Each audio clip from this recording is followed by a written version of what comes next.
Thank you, Alejandro, and welcome everybody to the second day of our meeting on the long-term health and economic effects of antimicrobial resistance.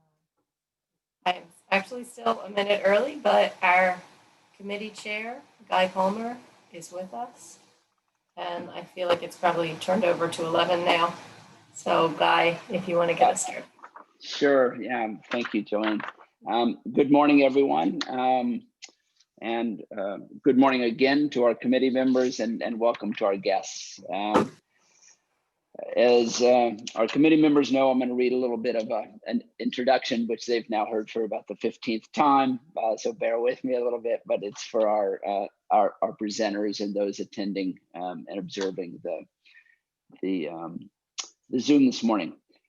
As chair of the study and of the committee meeting, I'd like to welcome everyone. The task being undertaken by this committee of the National Academies of Science, Engineering, and Medicine is to examine the long-term medical and economic impacts of increasing antimicrobial resistance in the United States and globally, with the global impacts. The task being undertaken includes commenting on progress against the national strategy of combating antimicrobial resistance, and the complete task is described on the study website. This is an open, on-the-record session. Interested individuals and members of the press have been invited to attend and are certainly welcome.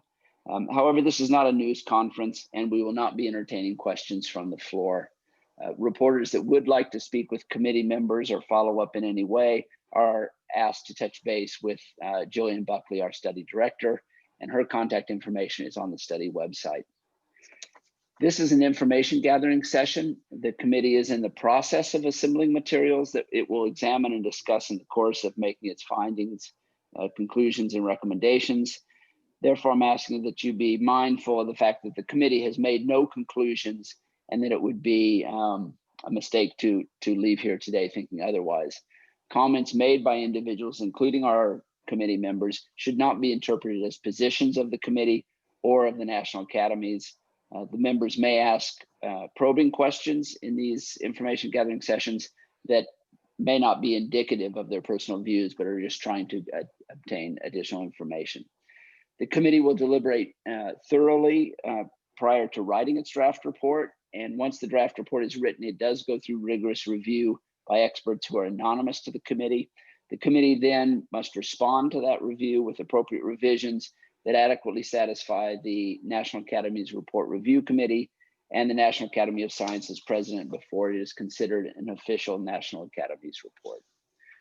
So with that as our preamble, I would like to again welcome Kevin Krause, who's was with us yesterday and is going to speak about the relationship between antimicrobial susceptibility testing devices and the antibiotic markets. So Kevin, again, thank you for your participation and welcome. Great, and thank you very much. Good morning, everybody. Let's see, can you see my slides? Yes. Okay, yes. Perfect. Great, well, thank you again to the organizers for the opportunity to speak to you again on day 2 here, and looking forward to talking about AST devices this morning. My disclosures are here, same as yesterday.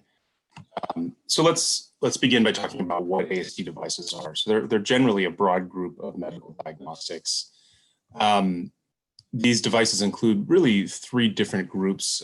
When we talk about the sort of traditional AST devices, we'll talk about next generation devices a little bit later in the talk. But these 3 groups can be broken down into manual tests, which include Kirby power discs and gradient strips like eTest and LiFLChem strips, dry form MIC panels, and then the automated AST systems, of which there are predominantly 3, but a few others that are coming online. In general, these are devices that are used by clinical microbiology labs and by physicians and pharmacists to determine the susceptibility of a patient's isolate to a given drug. So they're very important in making treatment decisions for patients. Importantly, though, these AST platforms are owned and commercialized by device companies. So although our antibiotics exist on these platforms, the platforms themselves are separate and different from the pharmaceutical companies. That being said, there's a bit of a symbiotic relationship between the drug companies and the AST companies in this space, because drug companies need the AST results to drive sales. So a drug will not be used in general unless there's susceptibility data available from the lab. And the AST companies need the drugs to have on their panel. So they need pharma to come forward and bring their new drugs to them for development.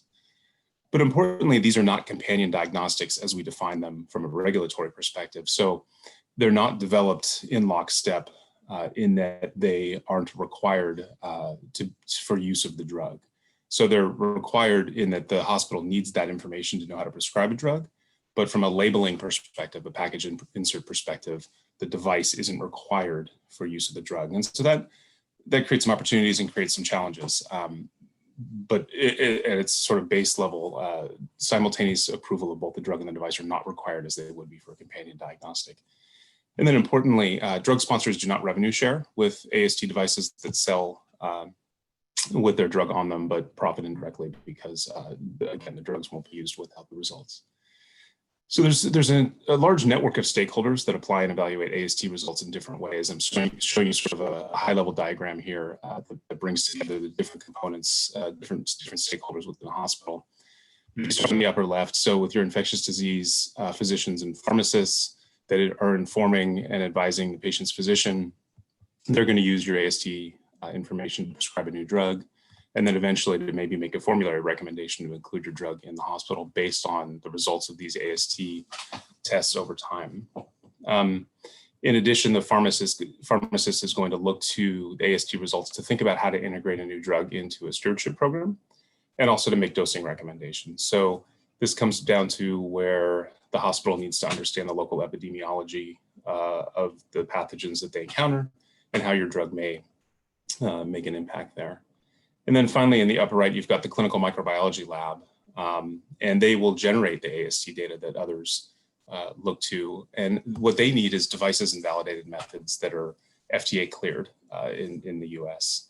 And this is important because although we use this term RUO, which stands for research use only, although research use only devices are at some level available for research testing, they cannot be used to direct patient care. So these are sometimes available pre-clearance of these validated devices, but again, they can't direct patient care even if they're the same device in the end as will eventually be marketed. Okay, so financial implications for drug developers. The drug sponsor typically funds all development of AST devices. There are certainly costs that the AST companies incur as well. This is a big expense for drug companies. So you're looking at about $7 million. I actually would say that's probably conservative at this point, more like $10 million over the life of your program up to drug launch and maybe a little beyond to fund development on all these devices. And why is that? Well, there's really little financial incentive for an AST company to add a new drug to a panel. And here I'm talking about the automated systems, because as you can see in the picture, there's very limited real estate on their panels. These are essentially small versions of microtiter plates, and there's only so many drug wells that they can include. So if they want to add a new drug, they basically have to remove something else. So there has to be a strong customer demand for a new drug and the AST results that go along with it to be to have that drug added to the panel. So that's an important consideration as we go forward. And so a company will pay for the development, both the technical aspects and then also thinking through how a new drug may be commercialized and what its commercial success may look like. In addition, pharma companies supply GMP grade powder, so high grade powder that would be available for injection into a patient or for making into a pill. And that's supplied at no cost to the AST company, both during development and actually for the life of the patent. So once you have your drug on their panel, you've committed to supplying drug essentially for life as long as you own those patents. There's also quite a bit of technical input that the pharma company will provide over time. And then the pharma company, once the product launches, would actually handle a lot of medical information requests from the field for your drug that sometimes involve AST results. And so there has to be a bit of information sharing between the AST and drug company if the pharma company hears about customer complaints about the AST device or how it's performing. Saying a little bit more about the technical input, I won't go into all of these things, but just to say at a high level, you really need dedicated and experienced personnel in-house that know how to work with the various AST partners and know what the potential challenges are as you go forward. And those are highlighted on the bottom, all these different areas of expertise that are needed. In addition, it's really important to match your development timelines for your drug to the cyclical development of AST devices. So for automated devices, they tend to work in runs of development. So they'll take 2 or 3 drugs forward at a time. So you have to make sure you get into one of those cycles so that your drug will be launching close to the time when the AST device may be available. And frankly, there are just limited spots for new drugs to be developed at AST companies. They have finite resources and need to make decisions about which drugs to bring forward. So things that are defined early in development, there's a whole list of things here, but these essentially come down to testing methods. So how does your drug or how does the drug powder need to be handled? What are the solvents that are required to dilute it? Does it stick to plastic? Things like that, defining QC ranges, dismass, et cetera. And then there's some sort of semi-commercial implications. What are your target organisms, et cetera. So these are all individual studies that the pharma company would need to embark on and so that they can supply this information to the device companies during the initial phases of development. And then as you get farther along, the final testing methods, so these are MIC testing methods.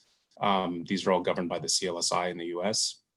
Potential breakpoints or interpretive criteria, what you think your interpretive criteria may be later on. That's important for how the devices are developed, timelines, launch plans, what your expected markets are, things like that. So you can imagine as these things change through development, it could impact your timelines because if any of these change, it changes the way that the diagnostic company thinks about your product.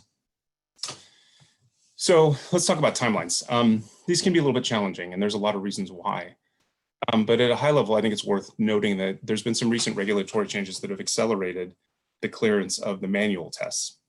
And that's driven in part by being able to use the data from your phase 3 program, your drug phase 3 program, to clear through CDRH, which is the FDA group that oversees diagnostics, to clear Kirby-Bauer discs and derived form panels that you use in your phase 3 program. So you can use the data gathered there, which frankly forms the basis of the interpretive criteria that ends up in the label to clear these discs rapidly. So it used to be that this would take 3 to 6 months after launch. Now it's taking weeks. So in the case of the last drug I worked on, plasmamycin, these devices were actually cleared before the drug was in the field, which was great.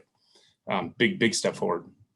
One of the unintended consequences, though, is that those initial devices that are approved sort of set a baseline for performance characteristics for these devices. And so secondary devices that come on the market of a similar type, so say a secondary Kirby-Bauer disc manufacturer, et cetera, would need to establish equivalence with that first disc. And you can imagine that doesn't always happen. When it doesn't, you need to decide which drug or which device is working correctly. And that's where the pharma company can come back in and supply money and availability of additional data to figure this out. In addition, these manual methods are actually problematic for clinical labs these days. They're very cumbersome, labor intensive, and they require extensive internal validation. So you can imagine pulling somebody off of the microbiology line in your clinical microbiology lab can be challenging, especially in the face of a short budget. And also these systems don't automatically integrate into hospital IT systems. So for the automated systems, the results can often be imported directly into a patient's medical record. Here, it's a manual entry, if at all. And so for that reason, a lot of hospitals don't even have internal SOPs to use these methods anymore, and they don't allow them. So really the goal here is to get to automated as fast as you can. They are coming to market a lot faster than they did, say, 5, 10, even 15 years ago, but there's still a several-year lag, and we'll talk about why that is. But importantly, and I think important for this discussion, is that we really need to think about legislative proposals that not only help out the antibiotic drug developer side, but also pull along our AST diagnostic partners, because they both are needed together to effectively manage patients. So what can go wrong? There's a number of things. So when you are in development, you have to provide the drug to the AST company with a list of potential pathogens and a potential breakpoint that I described earlier. Well, you can see here a list of pathogens from the Abicaz label, just as an example, and you can see there's a lot of them here. So it's very easy for one of these isolates to drop out, one of these species to drop out. When that happens, the data that was collected on that species is no longer allowed to be included in the 510K for the AST device. And so that may mean that the AST company doesn't have enough data to complete a 510K package. So they have to go back and generate more data. So that can be extremely challenging and can cause delays. In addition, if you see the table on the bottom here, this is a little bit out of date. The breakpoints are no longer included in the drug label, but it used to look like this. Now it's on a website.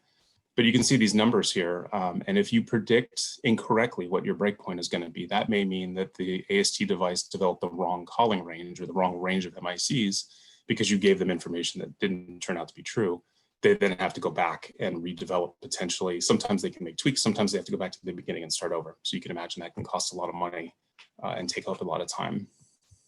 And then often, or not often, but sometimes AST companies need to stop developing new drugs for a period of time to address challenges for their system. So, for example, if a breakpoint changes, or if there's some other breakpoint changes for an existing drug, or if there's some problem with how their system calls emerging resistance. So, two examples from my past: we were developing telavancin on a number of AST systems, and that had to stop for a while because there was emergence of vancomycin intermediate and resistant staph that was challenging for the panels to call for vancomycin. So developing the new drugs had to stop while they fixed that because vancomycin is a widely used drug. Similarly, for ceftaroline, AST development had to stop for a period of time because there was problems with piperacillin tazobactam and certain pathogens. And so again, you need to correct that because that's the broader usage than a new drug that isn't on the market yet. So that can delay your timelines. But in general, making changes to AST devices is very slow, and it can hamper development of AST for new drugs. And there's reasons for that that are legitimate.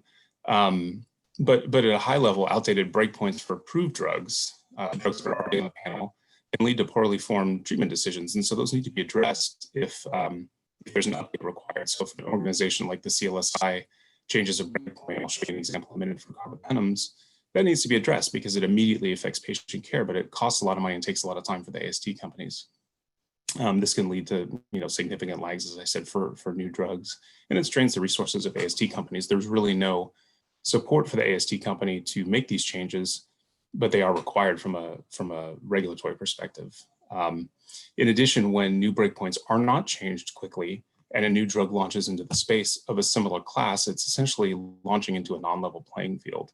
So, for example, plasmamycin, the last drug I worked on, the aminoglycoside breakpoints are out of date, and there's a group now working on trying to change them, but plasmamycin itself is an aminoglycoside, so that gets launched with an updated modern breakpoint against drugs that had breakpoints set in the 70s and 80s. So, it just doesn't leave things equal and know exactly where to use new drugs. Okay. So what are the consequences of not changing breakpoints quickly? Well, in 2010, this is a little bit of an outdated example, but I think it's a good one. So in 2010, the FDA and the CLSI lowered the carbapenem breakpoints for Enterobacteriaceae. And there was good reason for that, good data behind that. But it took time for the AST companies to implement this because, again, it's an expensive and time-consuming change. And so this paper came out in 2016 that described what the impact of that is from a public health perspective. And they said that, well, there were a whole bunch of patients, this was primarily data from the LA area, a whole bunch of patients that potentially had CRE with the new breakpoints that wouldn't have been identified with the old breakpoints. And so those patients would normally have been put on contact precautions in the hospital, and it had a whole series of care changes related to the identification of CRE that didn't happen for these patients. And so those patients continued to expose others. And so the estimate was that over 5 years, from 2010 onwards, when the breakpoints should have been changed on these systems, there were another 8,500 patients that were exposed and potentially colonized with CRE because other patients in the hospital were not kept isolated because they were not identified effectively. So big public health implications for not changing breakpoints quickly on AST systems, but again, it's a time-consuming process. So what do drug developers do when their systems when the drug takes a long time to get out on a new system for any of the reasons we just described? Well, there's kind of a less than ideal fix, and it's quite expensive, and we call them fulfillment programs. So essentially what we do is we buy a whole bunch of research use only diagnostics. These are typically the manual methods from the manufacturers, and we distribute them to requesting investigators. So there's some legal framework around how this has to be done. The investigator has to approach the pharma company and ask for them. There's documentation that needs to happen. These have an intrinsic value, so there's Sunshine Act reporting requirements here, but it allows a bridge until the diagnostics are commercially available. Now, again, these are research use only, so they can't drive patient care, but it does allow the hospital to have early reads on how your drug performs against their local isolates, so they can start building that product monograph for formulary discussions and start understanding where your drug may fit into addressing the unmet need for their patients. But this is a very expensive prospect. And so what's eventually happened over time is because these are RUO, a lot of hospitals don't allow them to even enter the door because they don't want to have an inadvertent patient decision made on these RUO AST devices, or using these AST devices, because there's legal potential liability there. And so over time, we've started supplying drug powder to certain hospitals or certain investigators so that they can make their own laboratory-derived tests, which are allowed in a sense. But nevertheless, all of this costs a lot of money. And so for a new drug to launch, we're often spending about $1 million over the first 12 to 18 months to support a program like this to make sure that tests are in the hands of people that need them. Let me just say a few words about next generation and rapid diagnostics. So these are different than the traditional AST methods that I've talked about. You know, a couple of ideas here, and these are just different ways that these diagnostics may be applied, but there's some situations where they might identify patients faster than an AST test can. One idea that's been kicking around for probably the last 10 plus years is whether we can leverage sort of these intersecting interests between the diagnostic and the drug manufacturers during clinical trials, during drug clinical trials. There's a potential that you can use these next generation technologies to more quickly and more accurately identify patients that are potential targets for your drug trial. I mean, you can do this because you don't need an AST that is, or any diagnostic that is FDA cleared at this point. It's research use only, but you're just using this to identify patients, not to direct patient care. And then the good thing for the diagnostic company here is that you are helping them collect data that they need, real world usage data that they need to figure out how to move their product forward, or maybe even to fill out their 510K package. So one example that a number of us have talked about over the years is using a diagnostic like this in a community-acquired bacterial pneumonia study. One of the hard things about that indication is that you lose a huge number of your patients that you bring in for screening, or even that you enroll in your trial because you can't isolate an organism from the patient. This indication is notoriously difficult to get productive sputum cultures. Sometimes you lose 70% of your patients from the intent to treat population to the microbiologically valuable. Some of that's due to viral pneumonia, some of it's due to the fact that they just don't produce a lot of sputum. So could you use a rapid diagnostic here to reduce the number of non-evaluable patients, which would save a lot of money for the pharma company, and then of course help out the diagnostic company. So there's ways we can start thinking about using these next generation technologies outside of the launch space, but to reduce those costs we talked about yesterday, and to drive forward better clinical trial design. In addition, diagnostics that focus more on a resistance marker are not necessarily tied to an antibiotic. So some of the challenges we just talked about don't come into play. And they also may have a role in the outpatient setting or other places where culture has become less common. So for example, in outpatient treatment of UTI, a lot of those patients are no longer cultured, they're treated empirically, and we sort of hope that we get that right. And you've seen a doubling or more of levofloxacin resistance, for example, amongst UTI patients and even community-acquired UTI patients in recent years. And perhaps diagnostics like this would help drive appropriate use of antibiotics in the right place in the right time. Some considerations though, the price per test. This is an additional test that would need to be run. So for a lot of primary care physicians or hospitals, adding more cost to the testing side can be challenging, especially from a reimbursement perspective. If these tests are pennies per day, that's great, but often they're hundreds of dollars per test, and that's really non-tenable for hospitals and physicians. If you're using this in the hospital, a lot of microbiology labs have very, very small footprints. So adding a new instrument in, if it's required, can be very challenging.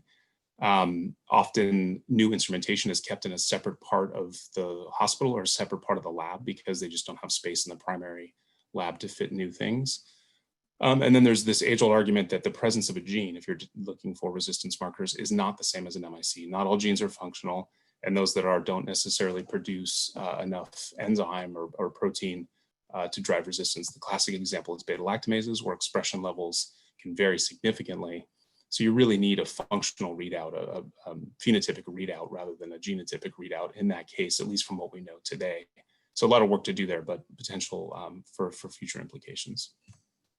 And finally, just to conclude, we really need to bring AST devices along with antibiotics. We need simultaneous approval to the best that we can of automated devices and of drugs. And so any legislation or any good thinking we can do around how to streamline the regulations is really critical here. If we're going to continue to bring AST devices, drugs forward faster, we need to do the same for diagnostics. One way to do that is to increase communication. Having pharma, AST, and FDA work more closely together during development is key. Those options are available, but rarely leveraged. They are in the companion space. Certainly, device companies, the pharma companies, and FDA work very closely together when it's a companion diagnostic, but we don't in the AST world. And then regulatory flexibility can help expedite this process. So we need to streamline the data requirements, look to ways to increase flexibility of the types of isolates that are used for 510K studies, and then think about new avenues for on the regulatory side for AST devices. We have limited use statements for drugs. Is there a way to do something similar for provisional clearance of AST devices, especially in cases when drugs are moved forward faster? Again, encouraging Congress and Health and Human Services to continue to think through new financial incentives for AST. When I first started talking about this topic, these didn't exist. Today, they certainly do. BARDA, CARB-X, NIAID, and others have put together different ways to help financially AST companies out. That's a great change, but we need to continue to think about that as we talk about the drug side.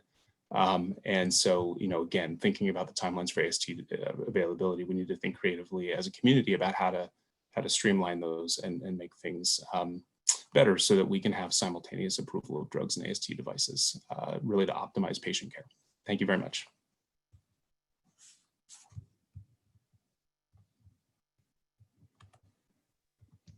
Super. Thank you very much, Kevin. I think we've got a few minutes for questions if we have any.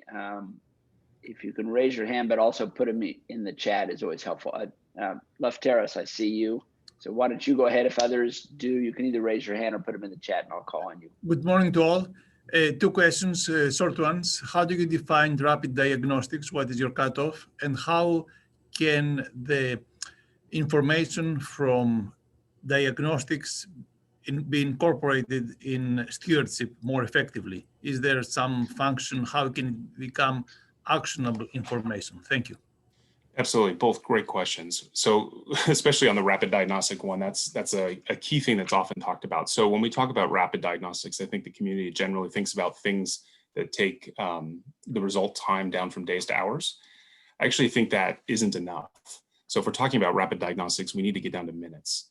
If you talk to, I have talked to clinical laboratorians who will tell me that they will get a result in 4 or 6 hours and they call the physician and the physician doesn't want to do anything because they've just given the most recent dose of drug and they want to wait 24 hours to see. So you really need to get to a place where you can intervene before that first dose of drug is given. So that's the ideal state. If we can get down to say less than a half an hour, that would be perfect. When I say that, I mean from direct patient specimen, not from culture, which is an important distinction. And then, sorry, your second question, would you mind just repeat? Making the information actionable information and incorporating to AST from micro to AST. Thank you. Yeah, absolutely. Readout. Yeah, absolutely. So there's a couple considerations there. I certainly think there's a number of diagnostic developers right now that are focused on exactly that problem. It's sort of what I was describing with getting away from or delinking from an antibiotic and focusing on resistance. And so there are a number of folks out there right now working on exactly that. How can we rapidly identify resistance markers? And even if it's not a perfect one-to-one phenotype to genotype, at least it allows the clinician some sort of information to say, identify a putative ESBL producing Enterobacter ACA to make a different treatment decision for a UTI patient, et cetera. So I think we're going to start seeing more and more work pointing towards that, getting away from promoting use of a new drug and getting closer to adjudicating amongst the available drugs, even if it's just amongst the generic, more cheap drugs, to make sure that we're properly focusing on stewardship at the sort of frontline therapy level. So I think we're going to see, I know at least 2 or 3 different manufacturers that are focusing on that specific problem. So more to come there. Yeah, agree. Okay, I think we have time for one more question. Mark Miller's got a question. Hi, so thank you. It's rare, it's a fantastic presentation, and it's actually rare to see people who share our pain points on the diagnostic side speaking on the pharma side. So I want to thank you for that because it's not very common, and your comprehension of the issues is fantastic. I just wanted to make one comment and one question. So the comment is that RUO, although officially in the US, is not supposed to be used for patient care. We all know that it is. And that when you don't have a choice, like the patient presented yesterday, you often look at RUO devices to help you choose what you can probably save a life where you don't have other choices. But I think there are other situations. And outside the US, RUO is a free-for-all and it's chaotic, and people use all kinds of devices for decision making on patients. And what is RUO and what's not RUO varies by country, and it's really chaotic. So my question to you really is, how do you solve, 10 years ago, 8 years ago, I went to pharma companies and said, hey, use diagnostics to choose your patients properly. And it's going to cost you a little extra money, but it's going to make it's going to streamline your clinical studies, and it's going to save you money overall and get the right patients into the studies. And you're also going to, hone in on them. And the answer, all the doors were slammed in my face, in all our faces when we did that, because essentially the pharma companies, small and big, came back and said, why would I want to restrict my market? I'm already having difficulty selling this antibiotic, as you all saw yesterday, and I have no margins, and I have no sales, and I have no marketplace. And now you want me to restrict it to even a smaller group. So how do we solve that inherent conflict that it's great to use diagnostics to choose your patients for clinical studies and for indications, but it's going to restrict your market? No, it's a great question, Mark. I think there's two elements there. So I would point first to the place where diagnostics, I think, are used most effectively and probably narrow down patients the most, and that's the oncology world. And we certainly don't hear the oncology community talking about, or from pharma talking about how they can't make profit. So I think we have to take some lessons from that and figure out how that has worked there and why it can't be applied to ID. Maybe some of the problems with selling antibiotics, and we heard this yesterday, from Dr. Spellberg about how there's very rarely a patient where he needs a new drug, or maybe he doesn't need new drugs at all, but maybe diagnostics can help adjudicate that a bit more in the marketplace and better define markets. So maybe just think more creatively about that. The second thing I would say is that pharma companies focus a lot on pushing out pharmacoeconomic data to pharmacists, talking about why my drug is going to make your life easier and cheaper. So I think we need to use that same sort of information to have conversations between diagnostic companies and pharma companies. I can tell you, one of my previous companies, that example about community-acquired pneumonia is one I presented, and it took a lot of work and a lot of financial work. I had to bring in our statisticians to prove that we could actually reduce the number of patients that needed to be screened. And I think it just takes that sort of deep dive into the data, which of course is sort of burdensome to the AST company if you're putting a proposal together. But I think it's going to take that kind of information. Like, look, pharma company, I can save you 10 million of your $80 million on your next study by doing this. It's sort of having those sorts of conversations, which I think would be helpful. Yeah, perfect. Thank you. Thank you very much. I want to go ahead and try to keep us on time and introduce Barbara Zimmer, who's going to speak to us about some of the regulatory challenges in antimicrobial diagnostics. So Barbara, the floor is yours. Thank you. Let me just get this into. All right, can everyone see my screen? Yes. Yes. All right. Thank you so much. Let me get up to the top one right here. So again, it was delightful to hear our first speaker discuss challenges that we face every day in antimicrobial susceptibility testing. So again, my disclaimer is I do work for Beckman Coulter, the manufacturer of microscan antimicrobial susceptibility testing panels and products. What I want to do is walk through just a little bit of this. We know a lot about AST testing and the general types of diagnostic AST in terms of regulation. I'll focus more on phenotypic MIC assays, specifically commercial manufacturers with MIC devices. Gradient diffusion you may think of as a manual method, but think of it as a variation on an MIC. Talk a little bit about our manufacture of an automated AST assay being a multi-year regulated project. Focus on FDA requirements for disk diffusion and some changes, FDA requirements for AST devices. And then I will also talk a little bit about breakpoints as well and include some FDA activities. We've also had some discussions around industry proposals for changes as well. And finally, I'll talk about breakpoint changes in devices and some consequences that happen with those. So again, we go through this, we pretty much know this, but as a phenotypic assay, Again, it's a quantitative or qualitative dilution test or a qualitative diffusion test. And again, a difference between a dilution procedure that determines MIC, a diffusion does not give you that, only a zone of inhibition. The reference test procedures for both of these are defined by CLSI and ISO and are generally the same procedure. Again, of course, we need to know a lot about breakpoints. It affects my daily life as well. But again, it's that MIC or zone diameter that's used to categorize an organism as susceptible, resistant, or any of a number of different categories. These interpretive categories do not just come from CLSI, they also come from UCAS. There are still some from the FDA. They're derived from microbiology, PK/PD, and clinical outcome data when they are available. And again, just a point is that CLSI and UCAS breakpoints are only sometimes the same as well. What I won't be focused on today for regulatory challenges are molecular assays for determinations of those defined resistance genes. Although I know there are a lot of challenges with the regulatory challenges with those. First of all, people don't make their own products. These are the susceptibility testing manufacturers. We have an association, STMA. I have grouped them by legacy, kind of in the middle, and newer devices. To be in this association, you have to have a phenotypic FDA cleared products. So although there are newer companies that are working clinical trials, doing a lot of other work, they're not included in this list. Pre-2000, I would consider legacy devices. That's Microscan, Vitek system, sensititer panels. BD is somewhat of a legacy device. Some of their, are kind of before and after, but newer. And then these products right here, Accelerate, Biorad Hardy, Mast, and then the gradient strips and other products from Lyophil-Chem. And together, what I'm going to say is going to represent a fair bit of what goes on. So to make a commercial AST product, it's a multi-year regulated process. So again, I want to emphasize it's regulated. It's done the same whether we do this for CE, for IVDR, for NMPA in China, or for the United States Food and Drug Administration, with just a few variations.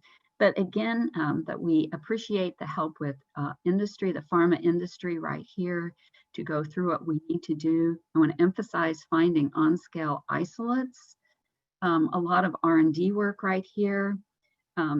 Again, going into clinical trials that need to occur. Finally, software needs to be developed, both for the clinical trials, both for final software. There's a lot of approval and submissions.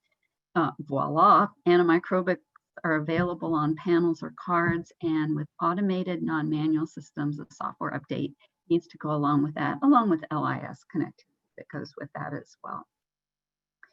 So I want to talk first about some of the FDA requirements, and I want to talk about the DIS first as a manual method.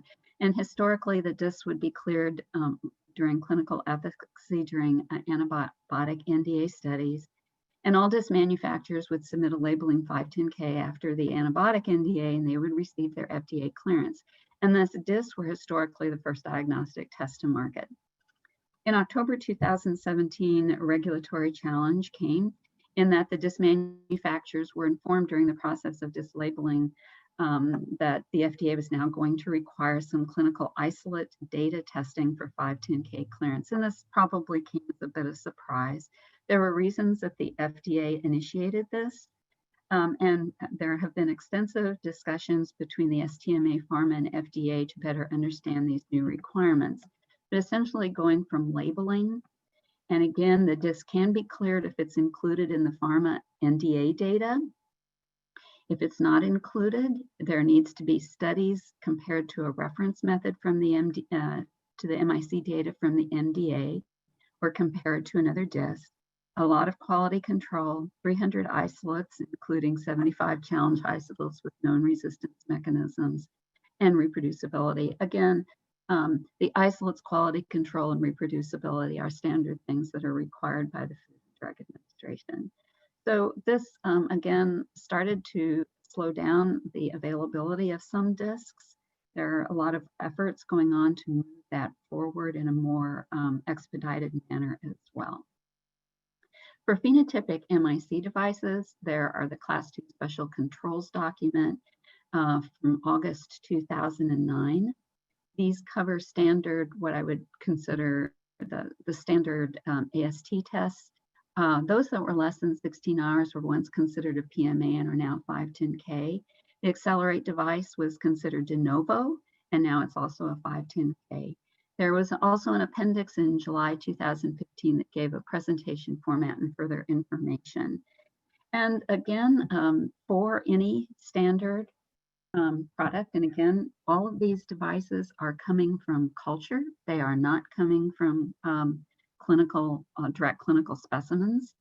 The comparator is a frozen reference microbroth dilution prepared according to CLSI. There's quality control. Isolates, generally 100 per site, and a recent positive FDA change is that there are 25 contemporary and 75 stock isolates with an emphasis on scale organisms, so not the very susceptible and not the very resistant. Generally at least 20 for the organism or for a larger organism group. We also do challenge isolates, which are generally resistant isolates or those with MIC near the breakpoint. Reproducibility, 10 isolates, there's the more recent requirements for more on-scale MICs. And finally, all inoculation methods and all methods for everything. For those who are familiar with the microscan system, we have a panel that can be read manually. We also have 2 instruments, an autoscan 4 and a walkaway. We have 2 methods of inoculating those panels, either with turbidity and prompt. So you see the number of studies that need to be done for essentially an overnight MIC in order to be read manually in our systems and in all of our systems that are there. For the requirements, again, on-scale isolates are only used and are preferred since 2015. So for everything I'm going to say, we use on-scale isolates, you see both, so not the very susceptible and not the very resistant isolates.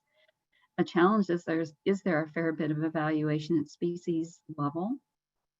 You need to have 90% essential agreement, so plus or minus 1 doubling dilution from the reference MIC, 90% category agreement, less than 1.5% very major errors, which is a false susceptible calculated only from the reference panel resistant results, and less than 3% major errors calculated only from the reference panel susceptible results. I've been an employee of Microscan for 30 years, and I have no idea why you need to do this from the reference panel only resistant results and not all isolates as well. It's just been a requirement for some time. It wasn't a requirement back in the very early. The reproducibility also has to be greater than 95%, and the QC greater than 95%. And there's generally little opportunity to resolve some discrepancy. However, the FDA has recently come with some discussion when categorical agreement does not meet the acceptance criteria. There's some additional analysis or testing that can be allowed.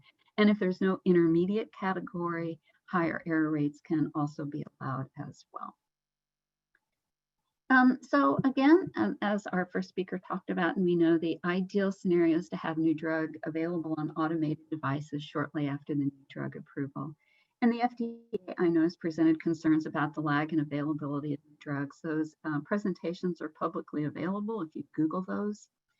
The FDA has issued a coordinated development of antimicrobial drugs and AST devices to encourage a lot of early interactions and synergies between new antibiotic applications and AST devices. I have to say that that interaction was already there between pharma and basically all of the STMA, and it's a reasonable good interaction. A really good thing was the CDC AR isolate bank was established where resistant bacteria are gathered and data analyzed. The isolates are free. I like to say that this is the best thing the government has to offer. You can get these isolates and use them.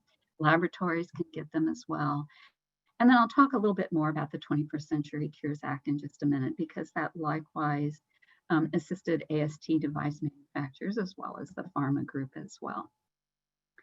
The susceptibility testing manufacturers have had a series of discussions and actions around our guidance document as well. We have submitted comments to the docket to make our Class 2 requirements less burdensome, but still maintaining efficacy and quality. The FDA has held a public workshop. We met with the FDA on December 5th. We called it the low-hanging fruit meeting, and I want to hand it to the FDA. They actually had fruit on the table, and we came away with some good items that we could both do. That's where we came up with the contemporary isolates as opposed to the previous one, which was fresh, never frozen as well. We've continued those discussions with AdmaVet involvement. A lot of them have stopped in February of 2020 for obvious reasons. We appreciate that the FDA has been involved heavily in COVID diagnostics. You know, we'll get back to them, and I'll talk, and we have as well with some other things that happen. You know, for us, it would be nice to bundle submissions instead of one drug per submission. That's other than just the dollars associated.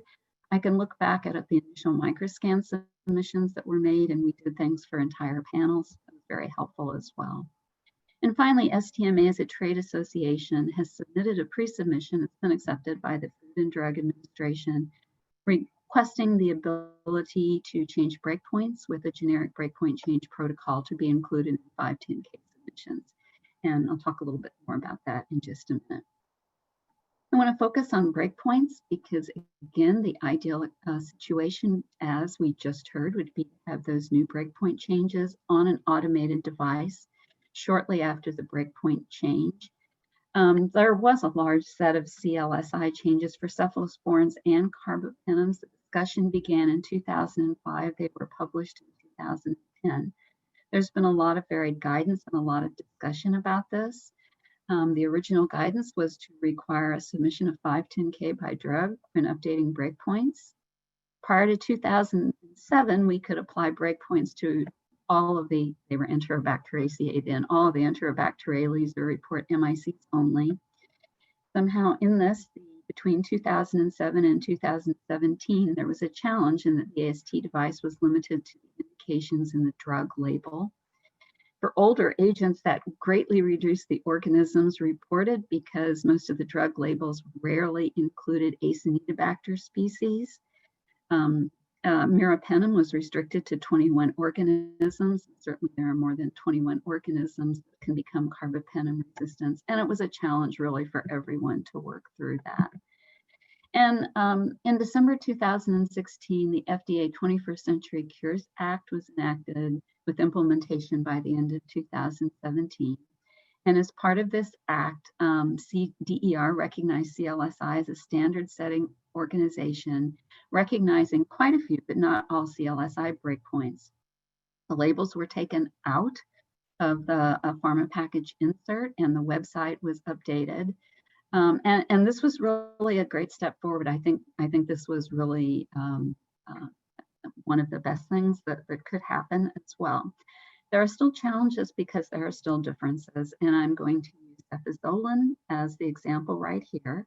On the left, what I have is what is listed on the STIC, the Susceptibility Test Interpretive Criteria website for cephazolin, where breakpoints are listed for the systemic use of 1, 2, and 4 based on a dose of 1 gram, every 8 hours as well.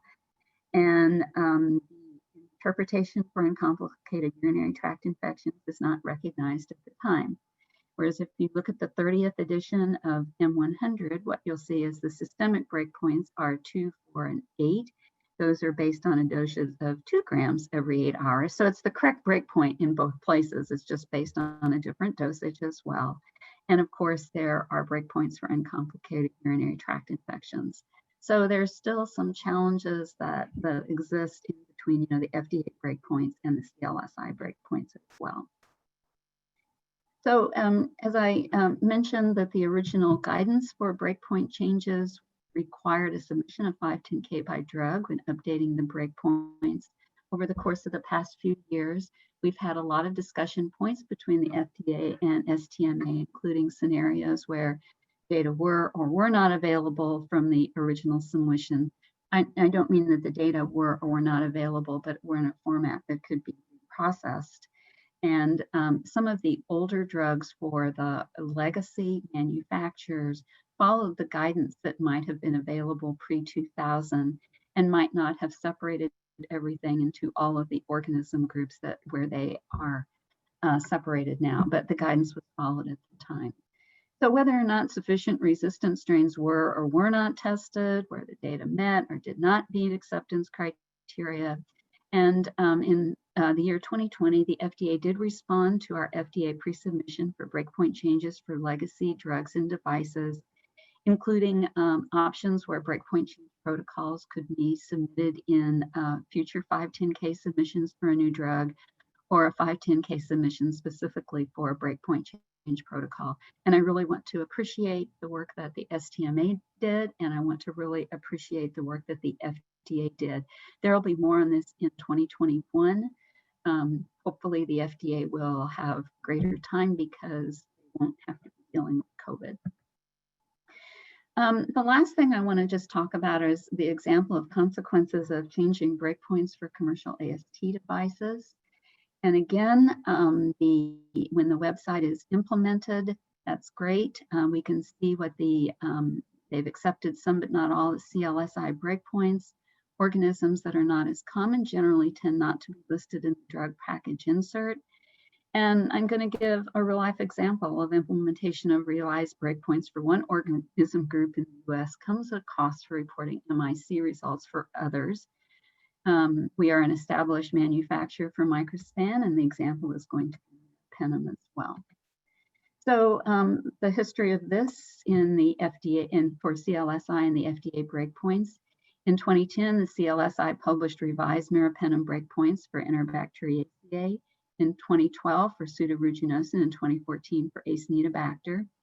CLSI also has meropenem breakpoints for Burkholderia cepacia and the group other non-enterobacteriales that have not been revised. In 2018, the FDA recognized CLSI breakpoints for Enterobacteriaceae. January 2nd of 2020, the meropenem breakpoints for Acinetobacter. So that's kind of the history. For Microscan, way back in 1997, we received FDA clearance for testing meropenem with gram-negative organisms. Following the acceptance of the Enterobacteriaceae breakpoints by the Food and Drug Administration, we submitted revised contemporary breakpoint change data to FDA. As you might imagine, we had to collect additional resistant data. There weren't much carbapenem resistance in 1997. We also submitted data for Acinetobacter. Because we already had clearance for all of those other non-Enterobacteriaceae, we tested those to make sure our panels matched the reference MIC. In 2019, we received clearance for the new meropenem breakpoints for Enterobacteriaceae, and that's actually what our clearance reviewed. And Pseudomonas aeruginosa, we had to withdraw our data for Acinetobacter. And with the breakpoint changes in the US, and because the FDA didn't recognize meropenem breakpoints for the other organisms, we would not be able to report either MICs or interpretation for all those rest of the non-fermenters despite our previous clearance. In 2020, the meropenem breakpoint rationale document was accepted and we resubmitted another submission. We received clearance, but we still don't have the ability to, again, report the rest of those. So if it comes at a cost, implement these breakpoints, and now we don't have clearance to report even the MIC for Burkholderia cepacia. So kind of a real life example of what happens for changing breakpoints with a commercial thing. So in summary, there are still a lot of regulatory challenges for disc manufacturers. I think the issues with the AST Special Controls Guidance document are longstanding. They've been a lot of the subject of a lot of industry and FDA discussion. We appreciate the increased flexibility and approach from the FDA on a case-specific basis. We really appreciate a lot of the coordinated development guidance and establishment of the STIC website and the 21st Century Cures Act, but our regulatory challenges still remain. We would greatly like to do some more work on that special controls guidance document to modernize it, both in terms of existing approach and existing technologies, in order to give safe and effective ASTs to market to benefit patients and public health. And as an example, the upcoming ISO 20776-2 2021 document for AST performance evaluation will be providing a less restrictive approach and will be used by UCAS. So with that, I'd like to thank everyone. Probably went a little over. Regulatory challenges are complex, but thank you. Thank you, Barbara. No, you're exactly on time. That's perfect. And I know there may be questions, but we're going to go directly into the diagnostics panel discussion. Barbara is going to participate in that, so there'll be an opportunity to ask specific questions at that time. So Jen, I'm going to turn it over to you to introduce the panel and get us started on that. Sure. Thank you. So I have the pleasure of moderating the next panel discussion. So the format will be identical to yesterday's panel discussion. Each speaker will have approximately 5 minutes to answer the question that I will present to them. I will paste each question in the chat box for your information as well. Once the presentations are complete, we will open up to the committee for questions. Feel free to use the chat box to enter your questions or raise your hand if you want to ask it yourself. So with that, I will start with Dr. Mark Miller, who is the Chief Medical Officer at bioMérieux. So Dr. Miller, in our presentations yesterday, we heard a lot about the market viability problems faced by antimicrobial drug companies. Could you briefly describe the market access challenges diagnostic companies face, especially relating to these tests used to detect antimicrobial resistance? Sure. Thanks very much for the opportunity. I'm sorry, but there is some construction in where I'm giving the talk here. So you may hear some background and let me know if it's not coming through. But essentially, the market access issues for diagnostics, and I'll be talking about diagnostics, not just AST devices, but all diagnostics that can be used to fight AMR. So that would include, biomarkers, pathogen ID tests, et cetera. There's all kinds of tests that can be used to fight AMR, not just AST devices. And when you ask people what the challenges are, generally people who are not involved in the diagnostics industry say, oh, must be technological challenges that are impairing you from getting into the marketplace. And actually the technological challenges are the least of our issues. Most of the big problems are market access issues. So aside from extreme situations like a biomarker that can differentiate viral from bacterial, which everybody wants, which is very difficult technically and physiologically to find, most of the obstacles and problems that we have are market access issues. So what do I mean by market access issues? So we have market access issues that are very similar to antibiotics, as you heard yesterday. Those are the issues of having a viable business model for diagnostics to come out and who's going to buy them and who's interested in fighting AMR. And although a lot of the talk has been around the US, let's remember that a lot of the resistance in the world is outside the US.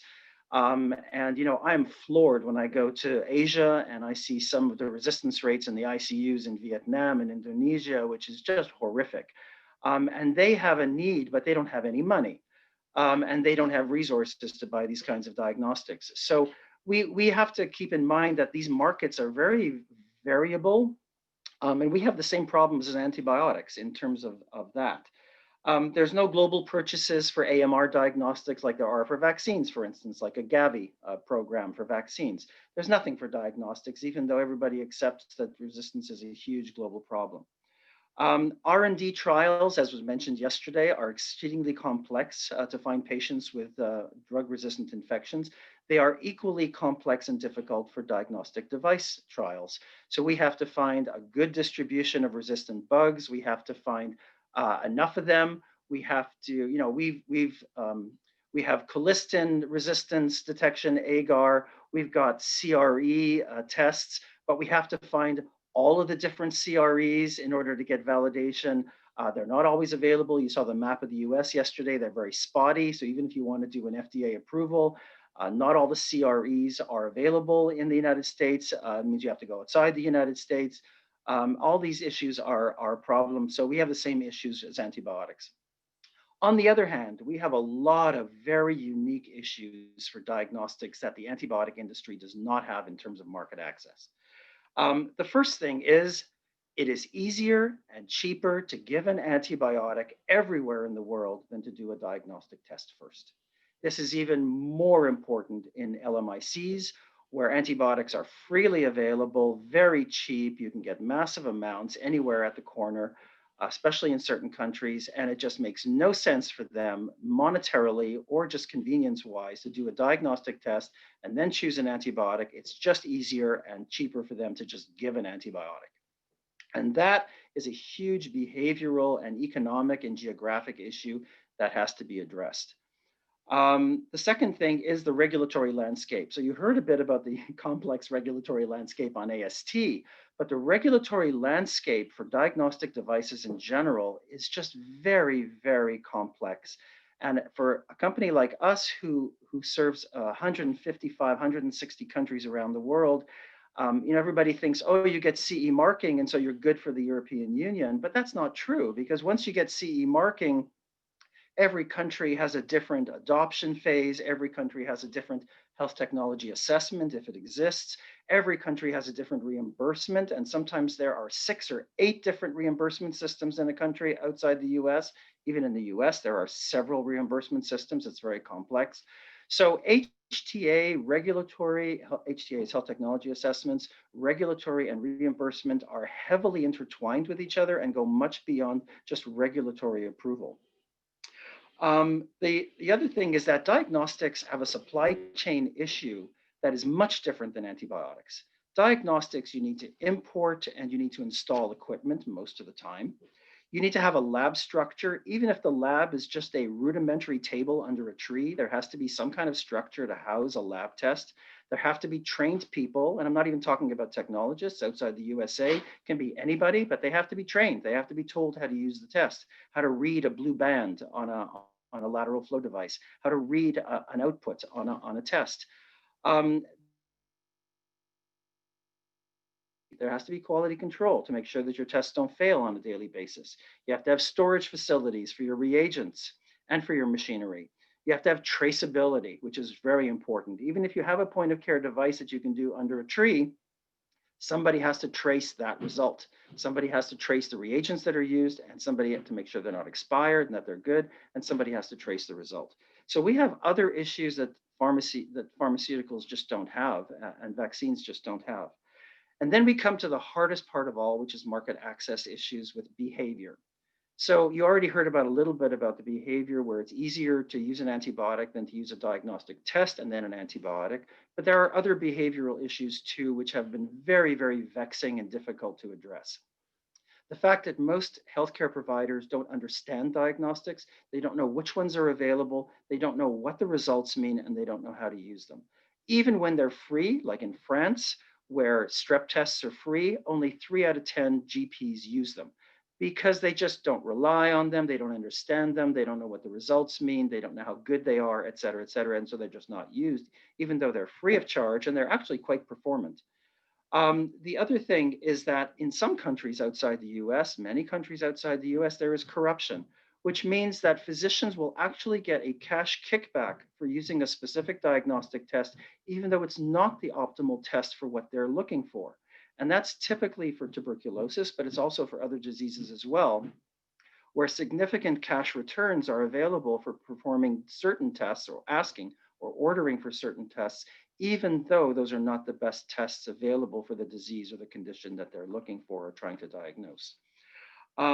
The other aspect, which you already heard about, is that it's easier to give an antibiotic than to do a test.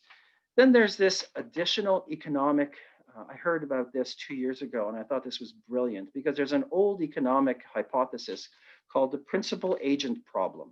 And there's nothing more significant in behavior in AMR than the principal agent problem. And the principal agent problem says that a healthcare provider is an agent, and they're supposed to provide the best care for a principal, being the patient. But in AMR, there's a conflict between giving an antibiotic to a patient because they want it and because you want to give it, and that's generally what happens, versus the good for society in not giving that antibiotic.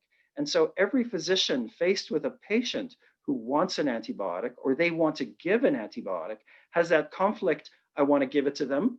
That's good for them. I'm being the agent and I'm serving the principal good here for that patient, but I'm not serving the global good and societal good for reducing AMR. And if they actually put societal good before the patient, then they won't give the antibiotic, but then they have a very unhappy patient in front of them. So this is a very difficult conflict of interest, which is behavioral.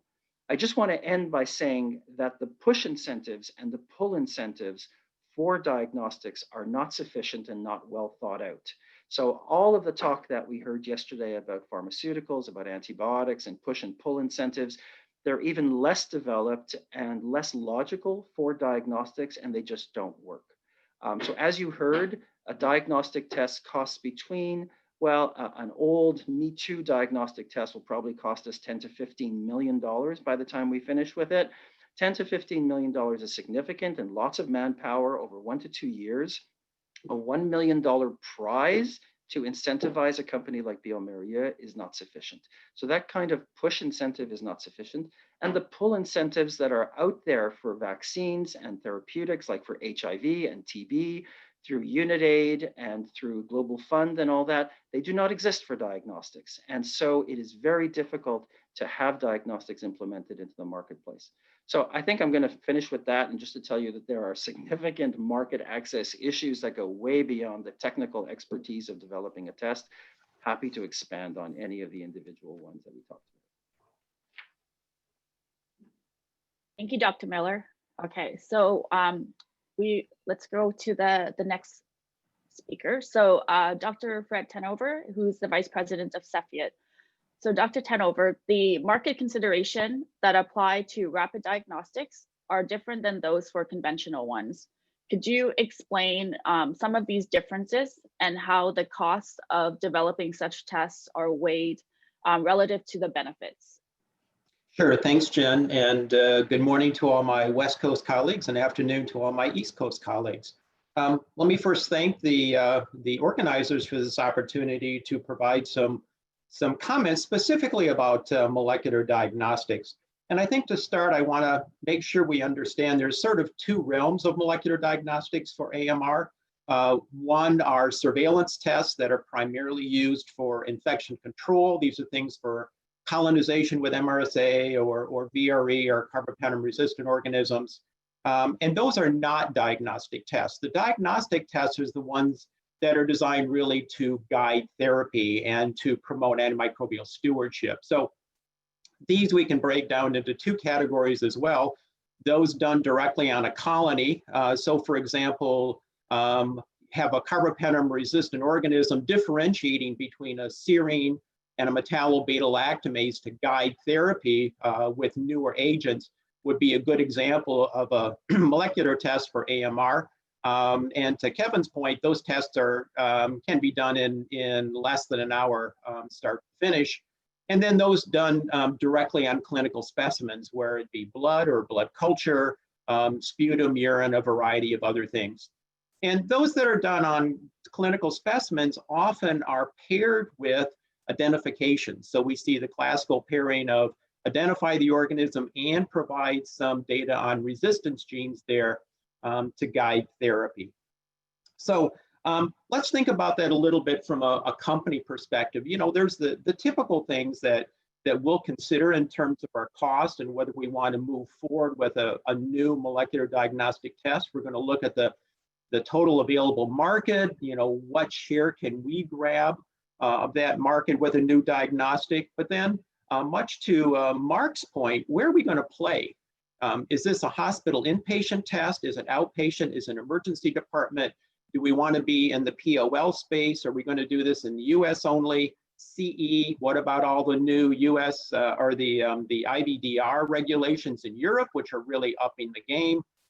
Every time we move to a different market, we're going to add a lot more cost and a lot more regulatory complexity to those, because as Mark said, everybody has their own rules. If you want to go to China, Japan, Australia, almost every country in Europe, even if they take CE, IVD, or IVDR in the future, have to have their own registration. So that always ups the ante a little bit.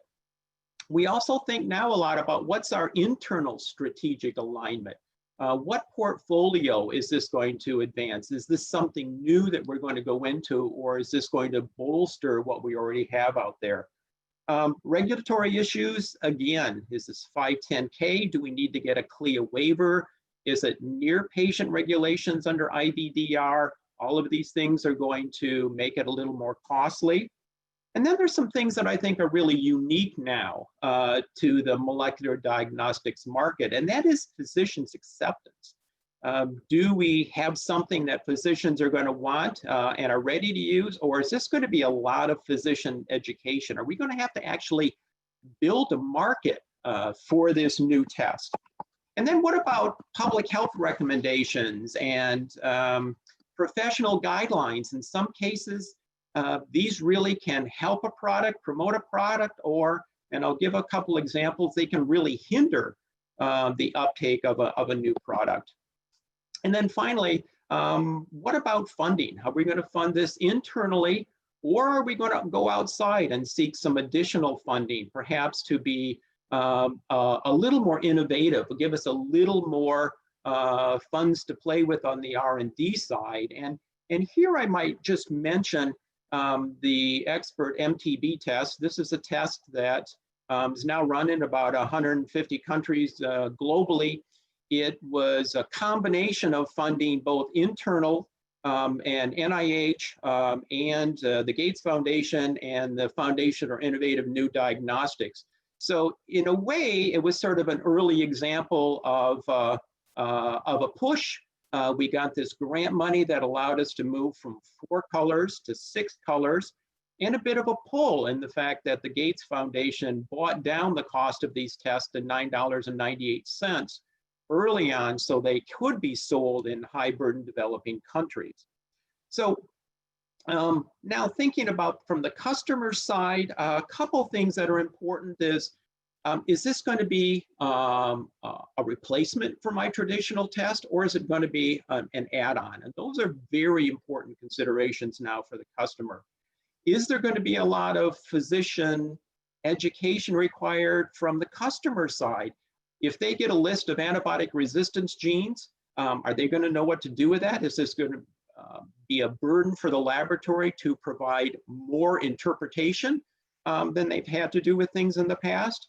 And then am I going to get something more than just a faster result? Am I going to get something that's actually more accurate? Or am I going to get only less information than the clinician gets now with a traditional test? I'm just going to get it a lot faster. So these are the things people are sort of thinking about. And I want to give just 3 quick examples to sort of illustrate these points. And the first one would be a test that's actually, I think, very well accepted now, and that is differentiating MRSA from MSSA using the MEC-A gene or MEC-A and MEC-C. So this is on a lot of panels. You'll find it in almost every professional guideline about AMR now. But frankly, having been in this industry now for about 12 years, it took 7 to 8 years to really get this test to acceptance. And it was remarkable early on how many clinicians said, well, I know you're telling me this is MRSA, but I'm really not sure. I'm going to wait for the traditional susceptibility test to come. Or the intolerance of a discrepant result, even though in the long run, the molecular test actually turned out to be the correct answer. So I think we've moved through this early phase of getting clinicians comfortable with molecular diagnostics now for the ones that are out there. But every time you bring something new to the market, there's going to be this period of education, and I won't really say mistrust, but just sort of a sense of, is this really the right way to go or not? And I think we're bolstered in many ways with antibiotic stewardship programs with infectious disease pharmacists who are working with the laboratory, with the infectious disease folks to try and integrate these rapid diagnostics, but that's still a bit of a challenge for them. Then I want to mention the professional and public health recommendations out there, and I'll come back to TB. So the CDC has made the recommendation that every specimen, at least one specimen from every new patient suspected of TB, should be tested with a molecular diagnostic. Then there's a couple of them that are approved in the US. That's the good side. However, then you go to like local and state health departments where a number of them have said, okay, use a molecular diagnostic, but only use it on something that's acid-fast smear positive. Don't use it on other things, which really limits the applicability of this test, especially because it is more sensitive, and using it on the acid-fast smear negatives actually will give you that early read. And once again, for our product in particular, we have on our label the ability to remove people from airborne isolation rooms with either 1 or 2 negative tests. We had the or the Association of Public Health Laboratories and the US TB controllers came out with a document explaining this test, making the recommendation that they thought you should have 2 negative tests, not just 1.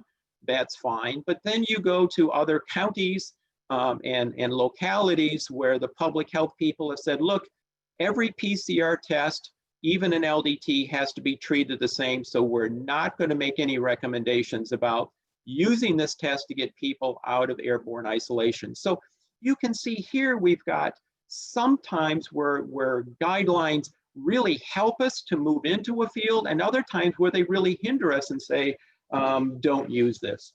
The last example I want to give, perhaps in this idea about push-pull, and I will echo some of what Mark said, but I want to talk about an example of using a molecular test for Neisseria gonorrhea to find fluoroquinolone resistance. So this is something that's been promoted by the WHO, by FIND. They've got target product profiles out there. Because again, multi-drug resistant gonorrhea is a global problem.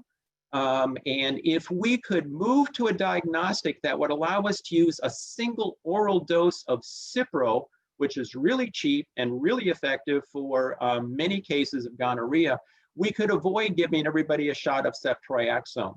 So this is a case where, from the molecular standpoint, we can look for the wild type. For the susceptible organism, we don't have to deal with resistance. And there are tests that do this outside the US, but not in. Why? Number one, it's an add-on test, so it's costly. Number two, it's got a limited market. You're only going to do it on specimens that have already tested positive for gonorrhea. So maybe 5 to 10% of your specimens. So here's a test, has a clear unmet medical need, but probably from a return on investment standpoint, not one that's really attractive, but maybe if we go back to this idea of giving us the push incentive to develop it, to get over that technical hurdle, and then the pull of buying a certain number of these, then we could make this diagnostic test available and perhaps really have an impact on the pressure being put on development of ceftriaxone resistant by moving in those cases where it's possible to giving that single oral dose of Cipro. So those are some of the factors I think that come into play, and I'm looking forward to the discussion period. Thank you. Great, thank you, Fred. So the last speaker is Dr. Angela Caliendo, who is the Executive Vice Chair of Medicine at Brown University.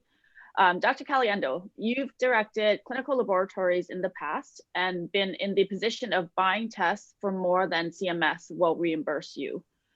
Could you please describe how you would evaluate the value of using some of these seemingly impressive new tests and the consequences if the value is only incremental?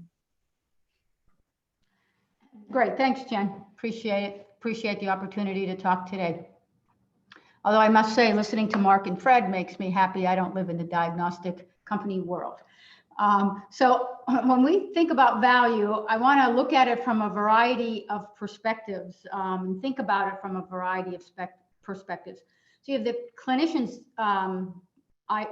perspective on value, the laboratory director, your health system administrator, the payer. They're all going to look at value differently. And so I think that's one of the challenges that we face, is really trying to sort out when a test is valuable, when it is not. to me, the cornerstone in assessing the value of tests is outcome studies. You really want to be in the position to show that the test improves clinical care in some way. And there's a variety of ways this can be done. It could be decreasing mortality. It could reduce your length of stay. Maybe you spend less time in the ICU. Maybe you do less testing overall and somehow manage to reduce the overall cost of care. These are all outcomes that studies would show that would make it so much easier for us to determine whether or not a test had value. And this is absolutely essential in the process, particularly for these newer, more expensive technologies, where we have to be able to show that they're bringing value to the table. The problem that we have and the challenge that we have is these outcome studies are difficult. I'm in the process of doing a literature review for something unrelated about this, and it is remarkable how few published studies are out there with really strong outcome studies in the diagnostic world. These are difficult to do because they need really to be multi-center for the greatest impact. Because what's everybody looking for? What's the physician looking for? What's the laboratorian looking for? What's the administrator? Does this apply to my patient population? And so the broader the study, the more diversity in the groups that are in it, the more likely it's going to be accepted out in the real world when companies go out with their tests. So they're complex to design, they're expensive to do. You just heard what it takes to get some of these tests through the FDA and the expense involved with that. Now you're going to layer on top of that, once their test is approved, this outcome study. And it's really not practical for diagnostic companies to pick up this expense, particularly if they're a relatively small company. You know, this could cost tens of millions of dollars, depending on what type of study you're trying to do. And unfortunately, these studies are not funded by federal agencies with any regularity. And so it really makes doing outcome studies challenging. So what's that mean? It means we often don't have these type of data to help us assess the value of the test. And what do we default to? We default to looking at the cost of the test. And maybe we might look at the cost of what it takes for a laboratory to do, and then what do I get back for reimbursement? And that comparison isn't necessarily going to go well, particularly for some of these more sophisticated, newer technologies, as was pointed out by Fred. I think that you need an instrument in addition to the reagents, and the cost of it is not insignificant. So that's a challenge. But other ways to think about value is, how complex is this test? What setting can it be performed in? So is this something that has to come back to the laboratory and be run there because it's a complicated test? Or can it be run in the emergency department? Can it be run near the patient? Can it be run in the doctor's office? Where is it used? And as a result, that totally drives the time frame in which the clinician gets the result, right? We want results in a time frame to actually impact our clinical decisions. And so if the test has to go somewhere central and come back, that may completely eliminate the clinical utility of the test. And then, does the center that wants to bring this test up, do they have the resources to do it? Not just financial, but expertise. People in the laboratory that can actually understand how the test is run and to help people learn how to interpret it. This is going to vary from center to center. There'll be some highly sophisticated tests that are out there that some centers will be able to adopt and other centers will not. Another consideration and value, and this has been brought up too, is the incremental nature of some of these newer technologies. They don't replace anything in the laboratory necessarily. They just give me some information a little bit faster. So it's an add-on test. So the lab is looking at it as, okay, now I have to add something else on to my test menu, bring in new instruments, and I can't take anything away. And this really impacts the assessment of value. And it's interesting because that incremental piece influences how it's used clinically too. So let's say you can get me results on something that's rapid. Okay, I can get it faster, but it only provides partial data. So the significant challenge that physicians face right now is trying to make good clinical decisions on incomplete information. And this is really, really difficult. And the less you understand the test and the result and what it means, the more difficult it is for you to use the test in your decision making. So for example, maybe I can rapidly get the identification of an organism, but I don't have the susceptibility data. Or maybe I have some genotypic resistance determinants, but I don't have all the phenotypic data. And I don't really understand what it means. And do I have confidence in actually changing my decisions? And how clinicians think this through really depends on how sick the patient is. If you have somebody who's relatively on the recovery, I think of it as like pyelonephritis in a young adult, right? By the next morning, they're ready to go home. Maybe you have partial data, but it's good enough. You think you can make a good decision and you'll use the data. Flip to the other side of that, I have someone in septic shock that's in the ICU. I have incomplete data. There's a high likelihood that I'm not going to use that data to change my clinical management because I'm concerned about how sick the patient is. And so this is really another component of value that makes it all very challenging. Something that's been brought up already is the whole education piece. A test may have value. It may be a really good test. It may actually help you take better care of patients and make good decisions, but the clinicians don't understand. They either don't understand to order it, or if it's resulted to them, they don't understand what the test means. And this becomes a huge lift. Not only, you heard Fred talk about what it means for the diagnostic company to think about, oh my God, we're going to be responsible for all this education. The same challenge is within the laboratory at the hospital, because ultimately they're the ones that are going to take the information and disseminate it out to clinicians. And so how much of that education has to be done? If it's not effective, even though I have a great test that brings value, it's still not being used. So there's a lot of challenges in this. And when I think about how myself at times, laboratorians, clinicians interact with diagnostic companies, they'll sit there and reel off a long list of characteristics that they want in an assay. They want it to be easy. They want it to be like really high certainty that this person doesn't have an infection. They want it to be fast. Oh, by the way, on demand, single use, can I do it near the patient? And by the way, I want to pay 50 cents for it, right? Incredibly difficult characteristics for companies to meet all the demands of what people think that they want in the clinical arena. And you layer on top of that the fact that you don't have outcomes data, that you're not sure if you can actually integrate it into the workflow of the laboratory. You're not sure how well it's going to be reimbursed. And physicians don't really understand how to use the test. All of this impacts the value. All of this really leads you down to making it more and more difficult to show that a test has value. Because if any of these pieces are off, it will diminish the perception of the value of the test. What happens if we can't assess value? What happens if we either have no way of assessing it, or we don't think that the value justifies the cost? The test isn't going to be used. It's as simple as that. And a company can go through a great deal of expense and time and effort and have a product out there that isn't taken up. And it's very challenging, I think, and very frustrating at times. Mark said it earlier. We don't have a technology problem. We have technologies that are incredibly impressive. We can do things with diagnostics that if you had asked us 10 years ago, is this possible? We would have said no way. But we have tests that directly from blood can detect down to a couple colony forming units of an organism. But for many reasons, they're not used very widely in clinical practice. And so there's any number of reasons why a test may be viewed as not valuable.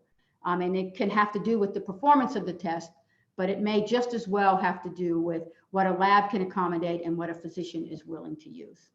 So while establishing value is important, it is very challenging at this point.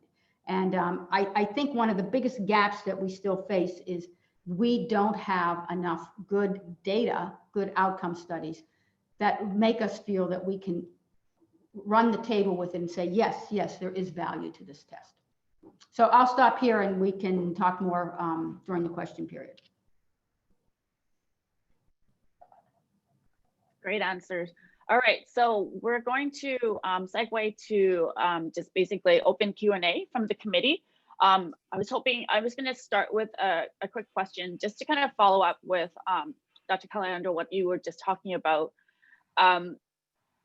With regards to outcome studies, you know, you mentioned definitely it certainly shouldn't be the responsibility of the diagnostic company to really pursue this. But it certainly can be very difficult for the clinical sector, you know, whether it be the physicians, clinical microbiologists to pursue these studies as well. So with that, how can you see a version of this? And I believe there are some cases already where, you know, you have the clinical side as well as the diagnostic companies merging or working together to generate these proper outcome studies. What are your thoughts on that? Yeah, I think that's the way it has to be done. The ARLG in some ways is an example that you can use. It's got a consortium of both clinical trials groups and clinical laboratories that you could pull together to carry out a multi-center study. But what's often lacking is the funding of it all. And the ARLG is not funded to an extent to do a large number of diagnostic outcome studies.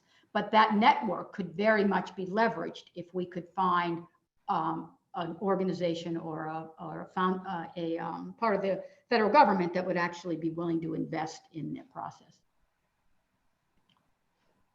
And if I can just make a comment, I know that both ASM and IDSA have been working to put together sort of a guidance document on outcome studies. Part of the problem is, of course, the outcome study happens after the product's been developed and not beforehand. And so it tells you whether you guessed correctly or not, made the $10 million bet and guessed correctly or wrong. But you know, one of the interesting things about outcome studies, it all depends on who's reading them. I'm thinking back to the Banerjee study, Robin Patel's group at the Mayo Clinic, who did a randomized controlled study looking at rapid diagnostics for blood cultures for identification and whether it impacted antimicrobial use. And the good news was, if you looked at it from the pharmacy standpoint, yes, they did a much better job of antibiotic treatment when you had the rapid test paired with an antibiotic stewardship committee. Antibiotic use improved dramatically. However, there was no impact on length of stay or a variety of other outcome factors. And so the pharmacist said, look, this is a big win for us. They did a much better job. A number of chief financial officers and hospitals said, look at this, it shows that rapid diagnostics are of no value, didn't change length of stay at all. So it's sort of this win-lose depending on how you read those articles and those outcome studies. So I would add to that because it's a very important comment. And one of the issues around that study was it was a single site study at a location that had a very low level of resistance. If you would have done that same study in a different site that had, like when I look at Emory's antibiogram when I was down there, you would have done that study there, it would have looked, I think, differently. And that gets back to the need to do these studies in multiple centers because people walk away with the, oh, that's interesting, but didn't matter. When in fact, it could matter very much in the right environment. And that's really pivotal. I mean, you know, judging value is all that we're trying to do right now, because every healthcare system says, I love the technology, I love the test, where's the value? Where's the value proposition? So assessing value properly, especially as it relates to AMR, is the pivotal question. And so not only do we not have a lot of outcome studies, but they're very difficult to do. You know, we mounted the Value DX study in Europe with European financing, which looks at the value of diagnostics for community respiratory infections. It's a consortium of diagnostic companies and academics in order to try to make this as generalizable as possible. But every time we do a study, we get exactly what, you know, Angela just, you know, she did a perfect job, because that's what we hear all the time. Oh, you did that study in the US, but here in Germany, we have a different practice. It's not the same here. Or you do a study in Germany and then they go, oh, no, that's German practice. You have to repeat the study here in the US because we have a different way of managing our patients. So you really have to do robust studies, multi-site, And then you have to come up with what's the value. And the whole point of why is value important is because currently diagnostic tests are not reimbursed according to their value. And no better is this true than with AMR.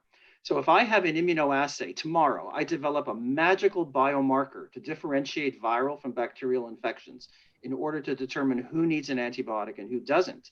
That immunoassay will be reimbursed according to an immunoassay, not according to the value that it brings for reducing antibiotic use in the world. And that is wrong.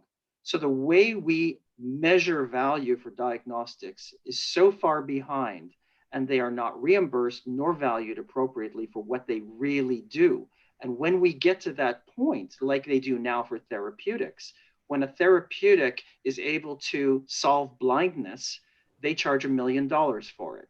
When we have a diagnostic test that can reduce antibiotics by 70%, it gets reimbursed the same as every other diagnostic out there. There's an uneven playing field here for reimbursement and value determination, which is pivotal to this whole discussion. Okay. Andy, you have a question. Do you want to ask it? No? Sure.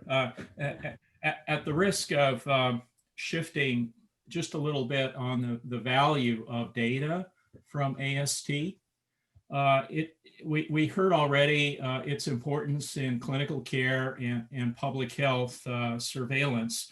I'd like to ask the panel to expand a little bit on how silos might be broken down in terms of access to data for greater understanding of the scope and distribution of AMR, given that there is extraordinarily important data being generated from these automated AST platforms, from industry-sponsored microbial resistance surveillance, from the post-marketing studies that are needed and the like. And how can this all be better facilitated? And something just caught my attention listening to the panel and the other speakers earlier today about a data bank, that's been used in other manners for other things. So I'd like to hear a little bit briefly about how some of this access might be better facilitated for public health good. Thank you. Maybe I'll start off and say that that's a question near and dear to my heart.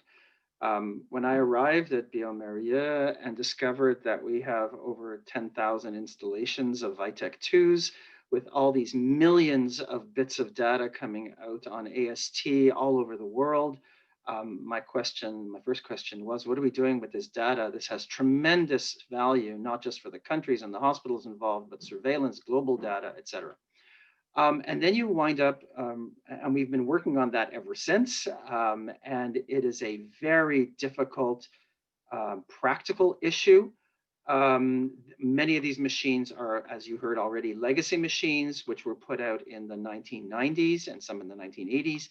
And very few of them actually have central connectivity. It would mean spending, we've done estimates, millions and millions on connectivity and getting to these machines everywhere in the world and connecting them. You have, now you have cybersecurity issues. We have ownership of data issues in Europe with GDPR, which is very strict as to who owns what data and what can be shared. So we're trying to look, I agree with you, this immense added value of AST data coming out of not just us, but coming out of our competitors as well. All these millions of pieces of information every day on AST is extremely valuable. Diagnostic companies, it's true, we're not used to working together. We're like pharma companies 20 years ago. We don't collaborate very well like they didn't 20 years ago, but they do now. And we're getting towards that. I think Value DX is good. It's the first time we've ever collaborated.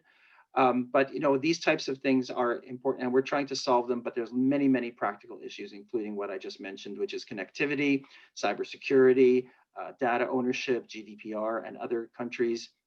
Some countries don't allow any exportation of their data, like China. It's a difficult issue, but I do agree with you. There's tremendous value in this information. And I wish that we could find ways of using it and sharing it even internally more, but we'll get there. So I'll jump in as well, because this is something we've been actually doing for a while on a limited basis, though. So for example, about 10 years ago, when all the labs in South Africa started using the Gene Expert for tuberculosis, all of those instruments, there were about 350, were linked together into a central database so that the head of the National Laboratory Health System could go into her computer every day and actually look at the results, de-identified results. There are no patient data that are available for all of those instruments, and could look at it by hospital, by city, by region, to see how many tests were done for TB, how many were positive, and how many were rifampin resistant. And this allowed the national healthcare system to really direct their efforts better. So one of the interesting things about the data that they saw on TB is you had some areas that had very high rates of TB, but relatively low rates of resistance, and others had relatively low rates of TB, but really high pockets of resistance, so they could sort of decide where their public health efforts should be. So moving outside of South Africa has been very, very difficult. We did do a study a couple of years ago partnering with the Emerge ID Net, which is a conglomeration of emergency room physicians who are trained in infectious diseases. Oh, I'm really sorry. I don't know where my phone is, but it's going off. So what we did is we looked at influenza data across 4 emergency rooms, and again, de-identified. That allowed us to understand sort of influenza A versus B and what the rates were at various parts of the country. And those data were fed directly to the CDC as well. We've tried to expand that system and are in the process of doing that, but every hospital is an IT battle. And I don't think we've had any agreements in place for less. It takes at least a year to do that, to get involved. And part of it has ramped up, as Marcus said, with biosecurity issues. So again, just to see that we have this wealth of information, and for limited pockets, it's being utilized, and I think to great degree. But to do that on a national level or a global level is an aspiration that we still have. Yeah, I mean, I don't want to let it be that we're not doing anything. And I agree with Fred. I mean, we're all moving forward. It's slow, but we're moving forward. You know, we have BioFire machines all connected with online cloud-based trend software where you can get real-time identification of respiratory and GI pathogens, et cetera. We have Myla Next coming out, which gives you enormous analytic and epidemiologic capabilities out of the Vitek system. But again, as Fred said, getting to the national and global level, there's many, many obstacles that we'll have to address. But I think we'll get there, but it's going to be slow. I'm just going to add and agree with everything that's been said, especially the part about hospital IT systems. I think that's the biggest challenge, is just trying to connect everything through one system is aspirational, but like bioMérieux, we will continue to work towards that. And living in one of those hospitals, there's just, I mean, the thought of you coming in with this proposal, it might be number 289 on our IT priority list. Seriously. I mean, and that's a problem. Where I've seen it work is the examples that they've given is newer, smaller instruments that have modems built in that pull all the info up into the cloud. It's mainly for respiratory viruses. And it's very useful because it allows these multi-center, multi-hospital systems to understand where flu is. It's all dumped to the CDC. It's great. But when you get beyond that and into more complex instruments, it's extremely challenging. I will make one other comment, though, which is, I think, important for AMR, and that is there is a healthcare system in Pennsylvania that's linked their molecular results coming off of the instrument to their pharmacy. And so having had a large discussion among all the various stakeholders in this healthcare system, which is like 50 different institutions, they now have it set up where if you do a strep throat test on a child and it's positive, that script goes immediately to the pharmacy that automatically fills it, that sends it out. And so they have these algorithms sort of pre-established where they can make rapid use of that. I would love to see that expanded to more areas. It took a long time for them to get that, but I think that's an example, again, of taking those data and using them directly for better antimicrobial stewardship. I'm going to actually have Michael ask his question since it's a follow-up of Andy's question. Sure. So you mentioned, I guess, legacy Vitek machines require sort of labs to report it directly. What kind of incentives do you think test developers might be responsive to report data centrally, or really to include that sort of connectivity in their machines so that it can be done automatically? Like, what are there regulatory levers that might encourage future test developers to include that by default in the next generation of testing machines? No, I don't think the regulatory part is, it's actually that's more of an obstruction than anything else. But I can tell you that almost every machine, and COVID has facilitated this, almost every machine that is put out now has connectivity and is traceable. So whether they're lateral flow readers, whether they're sophisticated, PCR, real-time machines, et cetera, everything that we now develop has connectivity both internally, externally, cloud-based, Wi-Fi based, Bluetooth, whatever it is at the time that we require, and usually multimodal. So that will no longer be an issue. But your primary question, which is what kind of incentives can be done to encourage us, I think the incentives that I can say is to bring down the obstacles that currently exist, or to facilitate the obstacles that we know about today. We would love to have a global network of Vitek, AST, available, to anybody who might inquire as to, what's the resistance rate in Indonesia, in ICUs this month, et cetera. But I can tell you that there are many, many practical issues aside from our machines. I went to a presentation in a Vietnam pediatric hospital before COVID, and they presented rates to me that were absolutely astronomically high AMR rates in their hospital.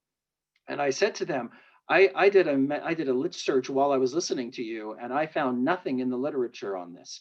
Why haven't you published? And the answer was, we're not allowed to share this data outside of our presentations, and we're not allowed to share this data outside of our country. So those are the investigators and the clinicians in the actual hospital. You can imagine the barriers for us to share that information outside of the hospital, outside of that country, outside of that region. It becomes, you saw what happened when India declared NDM and what happened politically and economically. So there's a lot of implications on us that we just can't do it on our own. Yeah, and Michael, it's a really important issue, because I can tell you now that as a diagnostic manufacturer, if you don't have the connections specifically at point of care to the middleware that goes to the point of care information systems, you're not going to survive. It's just your ticket to pay. It's the ante to be in the game now, is you've got to have connectivity to those hospital systems. And by the way, it saves us money too, because we can upload software updates without having a field service engineer going on site. And that saves us a lot of money on our side too. And that's actually, we have a program of connecting all Vitek 2s by next year, and we're going to auto-finance it because we're going to be able to push software upgrades that way, which saves us a lot of money. Oh, that's great to hear. Thanks. Okay. All right. So next question, Sir Lefterio, you have a question for the panel? Yes, thank you. Thank you, all the panelists. My question is, if they could provide us some insights of how is the adoption of new diagnostics in other markets such as Japan and South Korea, and if the US market can learn from those examples. Thank you. Well, I can start. Korea is a great market for us. Japan is tricky. It's difficult. You have to do clinical trials in Japan, and regulatory there for us is typically anywhere from 2 to 4 years for products. They have a different market, sort of a different approach, and so it's more of a regulatory challenge to move there than it is in many other countries.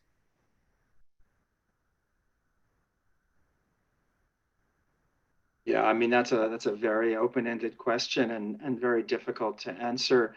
There are some countries that are models for regulatory adoption, maybe not for us, the diagnostics companies, but models for the country themselves in terms of what they do and how they evaluate. We're talking about value and things. So certainly the UK with NICE is a great example of how to evaluate a diagnostic and to provide value to the healthcare system.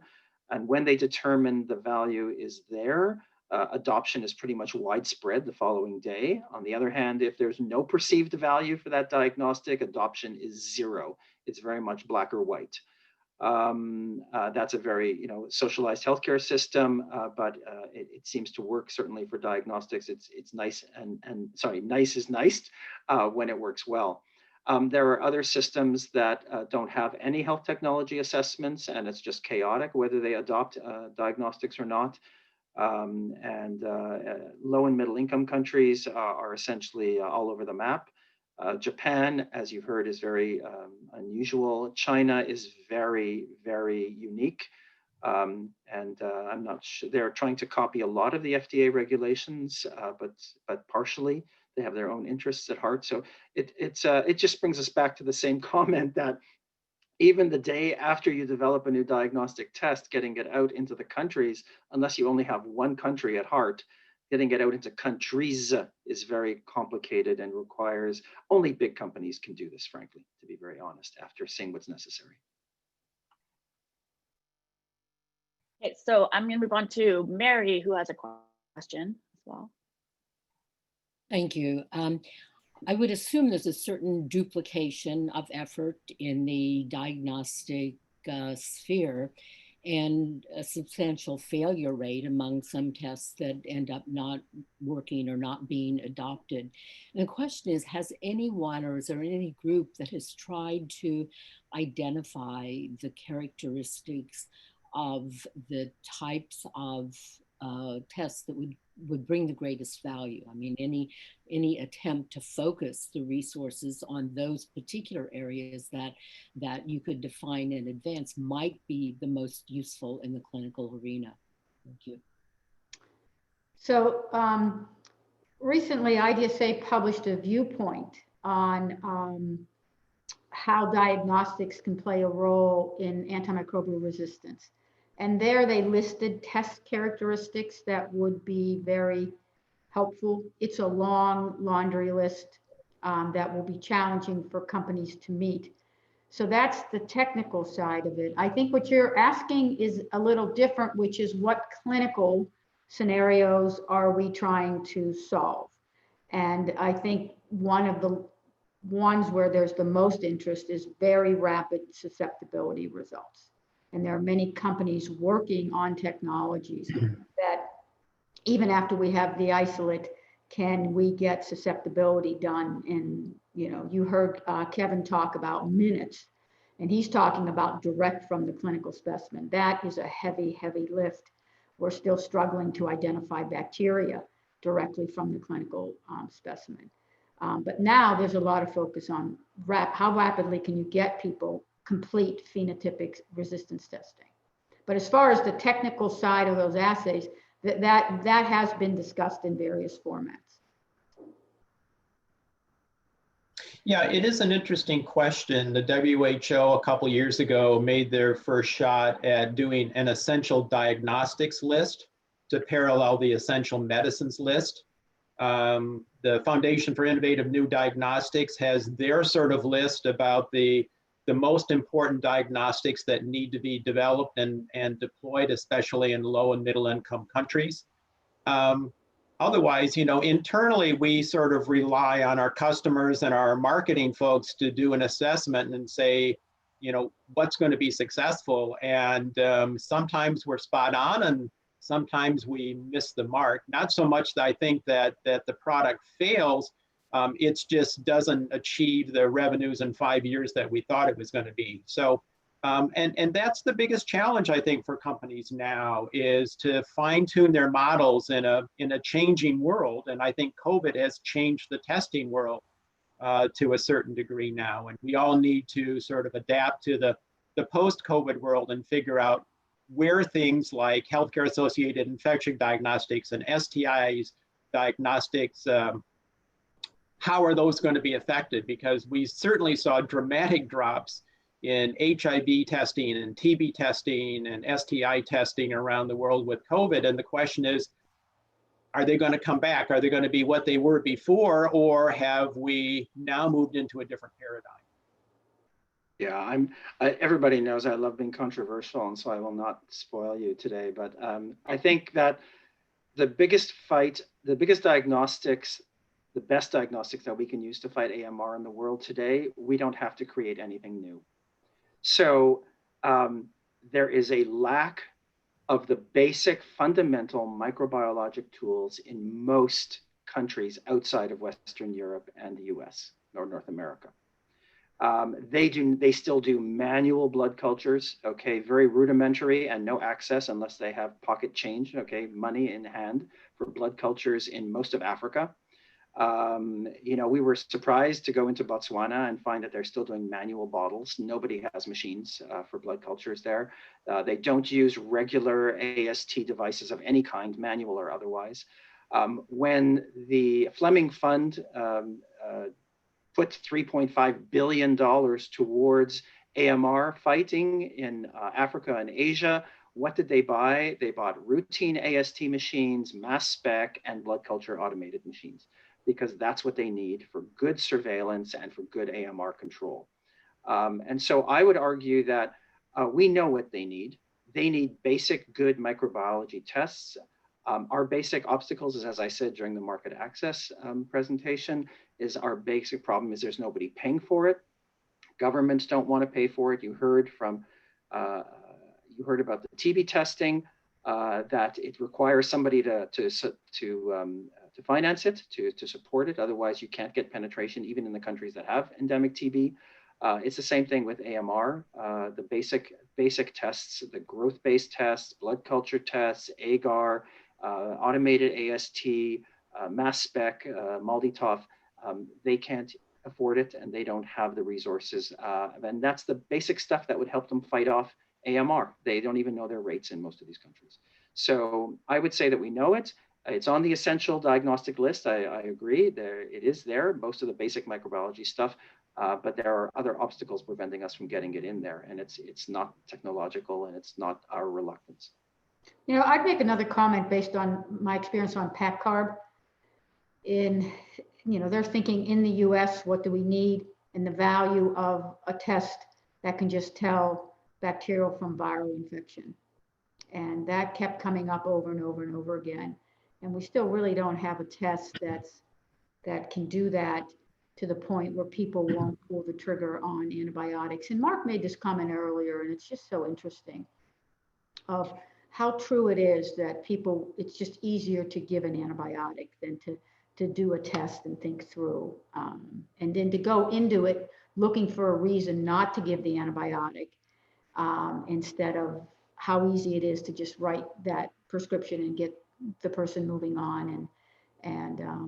But that's another test that, there's been a lot of work done on, but I think we still haven't hit on success there yet. There's many of us working on that, but I have to say that the recent studies showing behavior has me very depressed.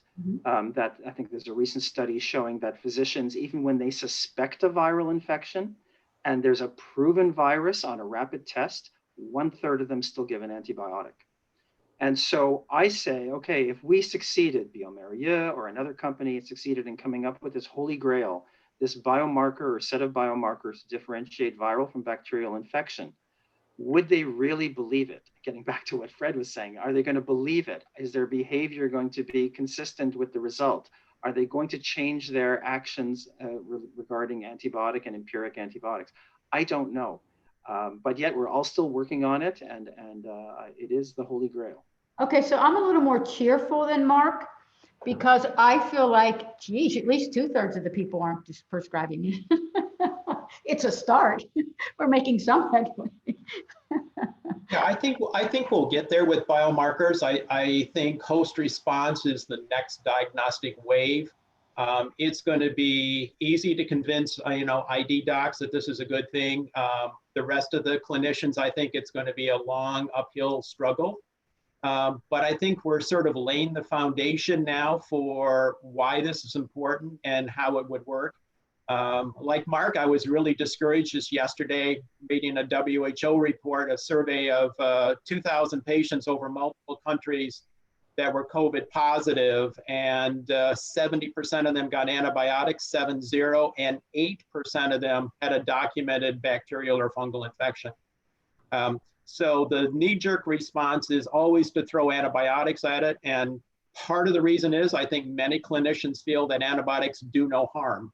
It's okay, the idea of C. diff is not there. The idea about adverse events is not there. It's any physician has the ability to prescribe antibiotics. And as Mark started his presentation with, often in the absence of diagnostics. And that is our educational challenge.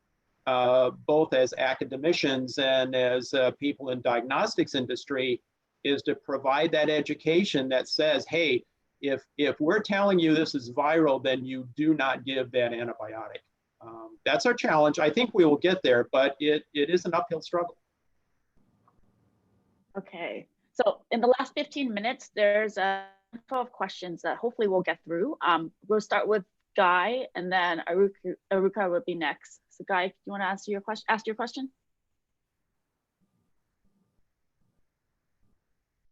Sure. I just would like the panelists to comment on the usefulness or not of the WHO GLASS data.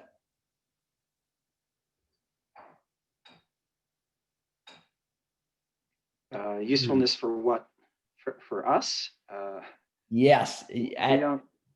But because no, we don't depend on it. We don't depend on it. It's right now the GLASS data is too partial, too spotty, too selective. Every country is allowed to do what's easier for them to get going. So some are only blood isolates, some are only ICU isolates, some are only respiratory isolates, some are only gram-negative, some are only gram-positive. It's all over the place, and we don't use that data to determine the market for us.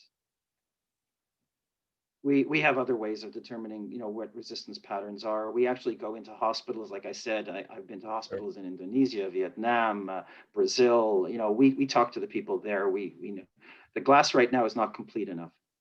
That's for me, but I let the others answer. Yep, I will second that. I think it's a great start.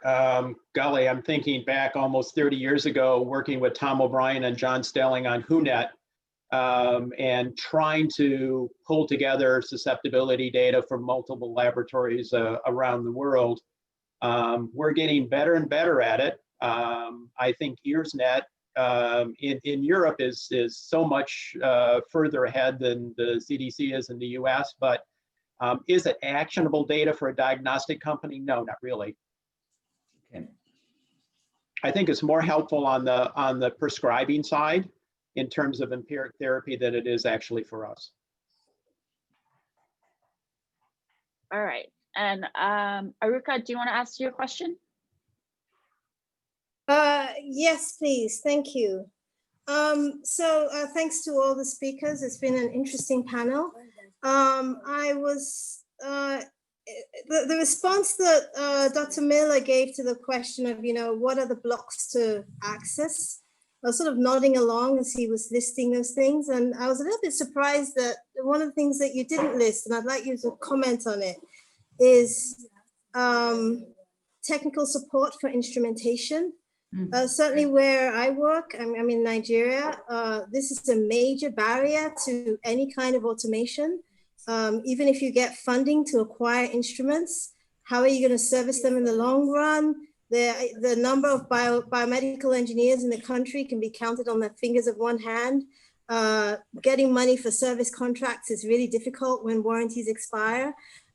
We may be at sort of outliers. We may be sort of the worst case scenario. I'd be interested in knowing, how prevalent this problem is in other lower middle income settings. Thank you. Yeah, that's a great question. If I can just start, it's a huge issue, and I'm sure Fred has opinion on this too, because he's also placed in a lot of remote areas with Zephyr. But I can tell you that the facts are the following. Even bioMérieux, which is present in 165 countries, we're only present physically in 50 of those.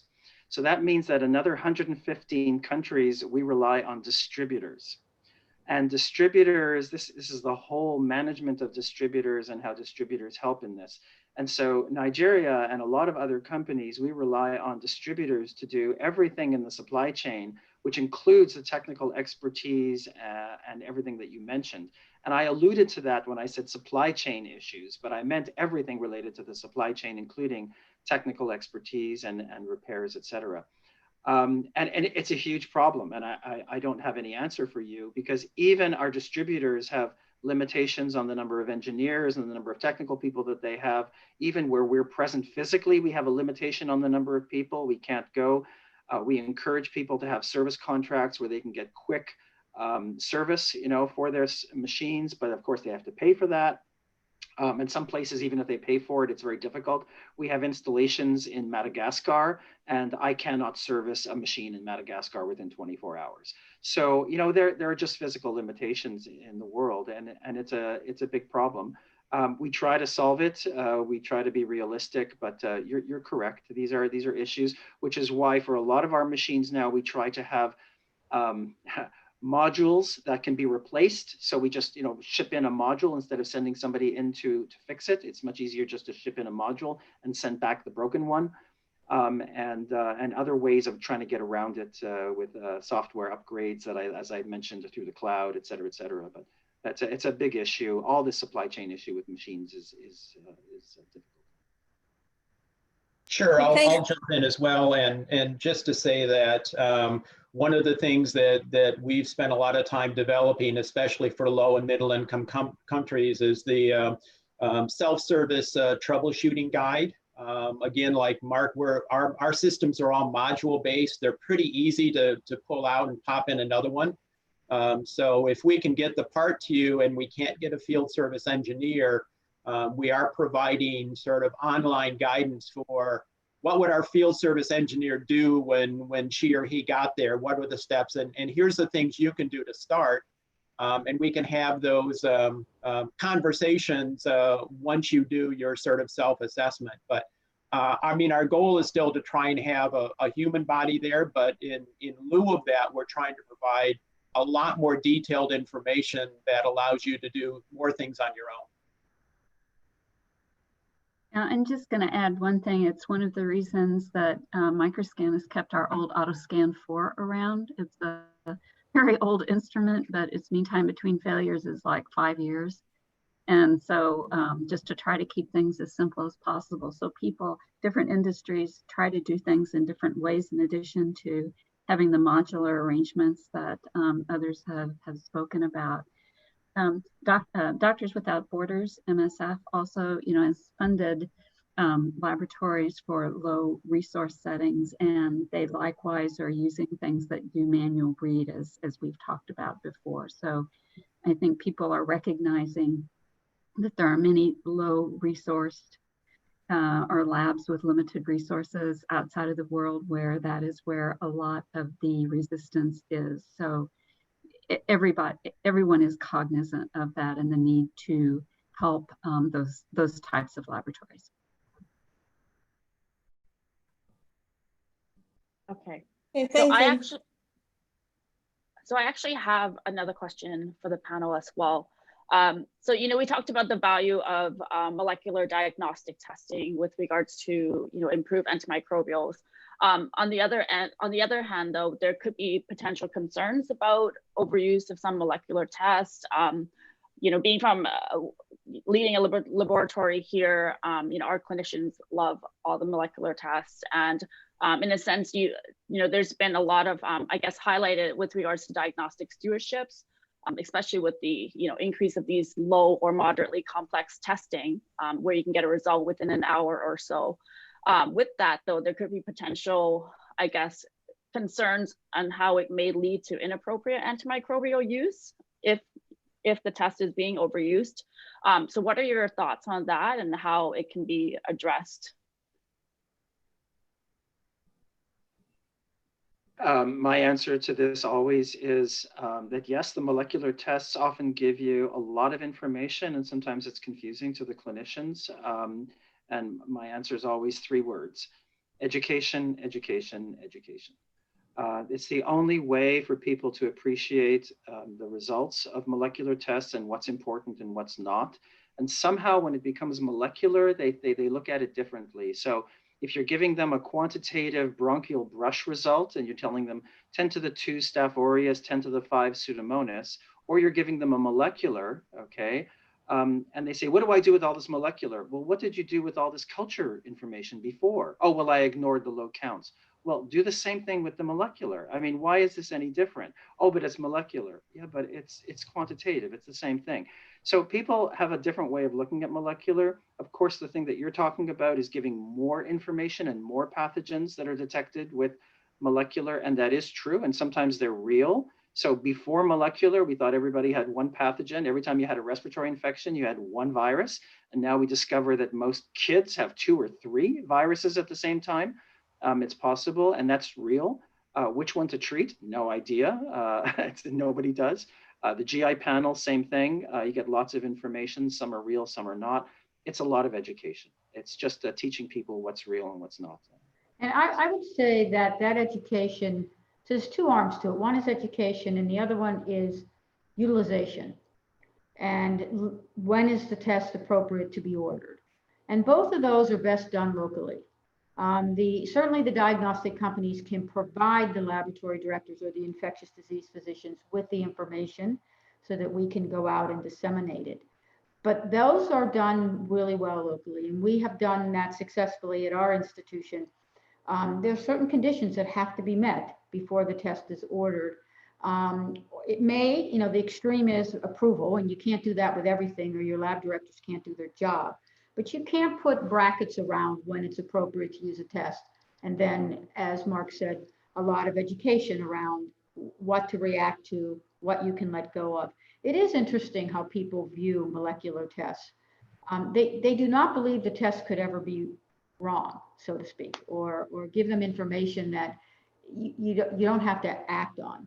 And so we still have some room to go with the education piece, but it clearly is a potential problem if you're not thinking about it in putting restrictions on. There's a really nice flow chart that's on the Mayo Clinic website about how to manage people with diarrhea and when to test, when not to test. Simple things like that can be very, very helpful. Yeah, I like Angie's answer. The role of the diagnostic company is to develop the tools that laboratories and clinicians and others need to improve diagnostics. Our job is not to tell you exactly how to use them. That's a local decision. But I think the other thing that's important, and I hear this often, diagnostic stewardship doesn't mean don't use the test. It means use the right test at the right time on the right patient, and understand that test has got to be done and make an impact on management. So you have to have in your mind an idea about what you're going to do with the result before you run the test, and you need to know something about the pretest probability.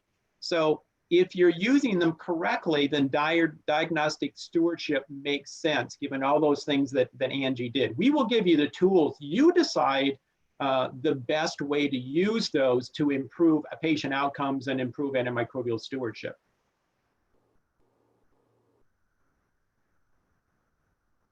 I think just to add on to that, I think the potential concern would be for laboratories or for institutions that do not have lab experts or infectious disease physicians available to really help guide the utilization. And I completely agree with you that diagnostic stewardship is really, when appropriate to use, not necessarily curbing the use of it. So I guess, just to kind of add on to that, like, how do you see from the nationally or so that what sort of, I guess, plan that needs to be in place to possibly ensure that there is appropriate utilization across the nation rather than just at the major medical centers that may have the expertise? That's a really good point. When I was working down in Atlanta, I think the entire state had literally a handful of clinical microbiologists. And they were all in Atlanta, Augusta, Macon. It was amazing once you got out of those major medical centers. There was no access. Laboratories were run by supervisors, which can work to a certain degree, but the education that we're talking about, the lab utilization, and one of the things that was done, and I suspect Fred remembers this well, was individuals from the CDC setting up a consult service that reached a lot of people. And since they were located in the CDC, they just reached a lot of people in the state of Georgia. This is a model that we have shown can work, that if you have access to experts and you build a network, you can reach out to local hospitals and help them make better decisions on what they're testing, how they're testing, what are they reporting. I mean, some people just report everything because they do not understand a different world. So I think trying to create an infrastructure like that where the expertise is disseminated out is a really good idea. And my experience with it is that I saw it work as I would go inspect laboratories in rural areas of Georgia. They had access to an expert from the CDC who was helping them make decisions in their lab.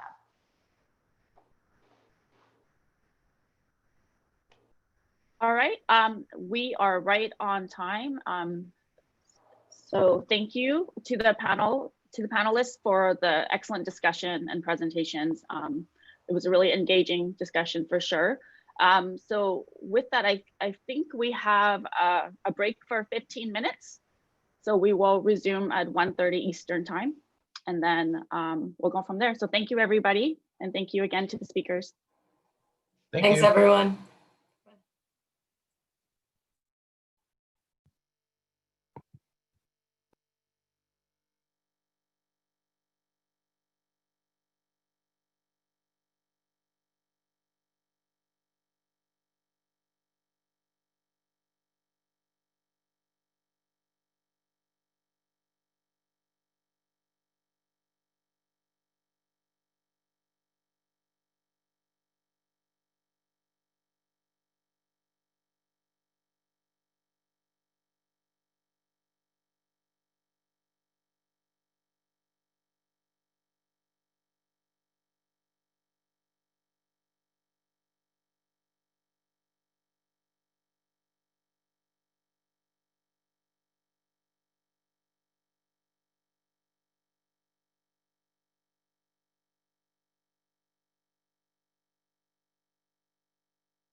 Hello, everybody. Welcome back.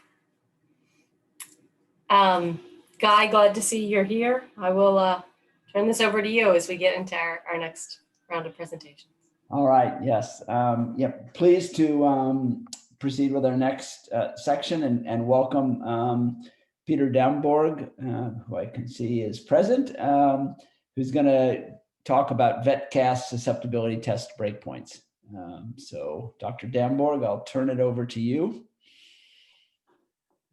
Thank you, Guy. I'll just share my screen.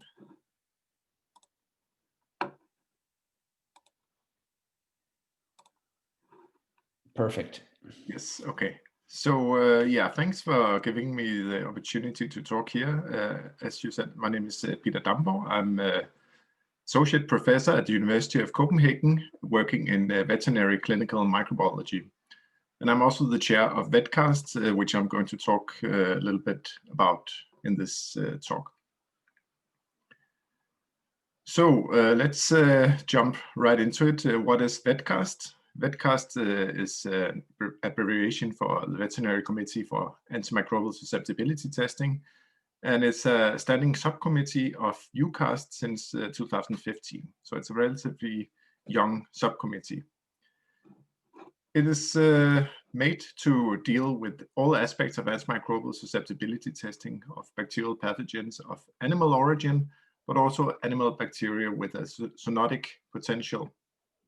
So this includes providing advice on the type and quality of the MIC, pharmacokinetic and clinical data needed for setting clinical breakpoints, to define clinical MIC breakpoints for new veterinary antimicrobial agents, to revise breakpoints for generic drugs, and to advise on the bacterial spectrum of veterinary antimicrobial agents. So you can say this is many different things related to antimicrobial susceptibility testing, but the main thing is development of clinical breakpoints. That's the central thing of VetCast. So VetCast consists of 54 members from 14 countries. And I've shown here the picture of the steering committee.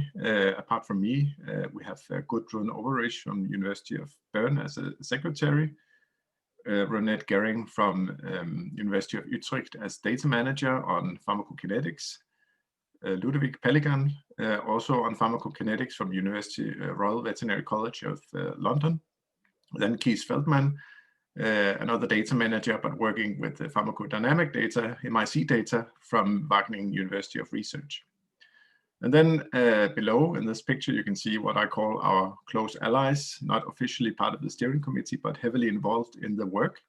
The three guys on the left, Dick Mebius, Pierre-Louis Toutong, and Peter Lies, are all retired, but still heavily involved in the work. And then we have Alain Bosquet-Melot and Petra Kanadi, who are also affiliated and involved in a network I'll get back to in a moment, called European Network for Optimization of Veterinary Antimicrobial Therapy. So you may ask the question, why VetCast? Why do we need VetCast when we have other breakpoint committees like CLSI? The original answer to this was that there was a need, or you can say a wish, to establish an EMA scientific-based operational body to define and approve veterinary-specific breakpoints, just like UCAST is the operational body of EMA for human specific breakpoints, to harmonize veterinary antimicrobial susceptibility testing in the EU, and to initiate EU research aimed to fill the gaps of veterinary antimicrobial susceptibility testing, including some of the missing or some of the insufficient breakpoints, which ideally should be bacterial species, animal host, and infection specific, and also to optimize methods for antimicrobial susceptibility testing of animal pathogens. So, of course, veterinary microbiology is a little bit behind human microbiology in many ways. And of course, we have many more animal species that we need to cover. So there are a lot of breakpoints that are missing, so a lot of gaps to fill. And then also to make veterinary susceptibility testing protocols and the interpretive criteria freely accessible online.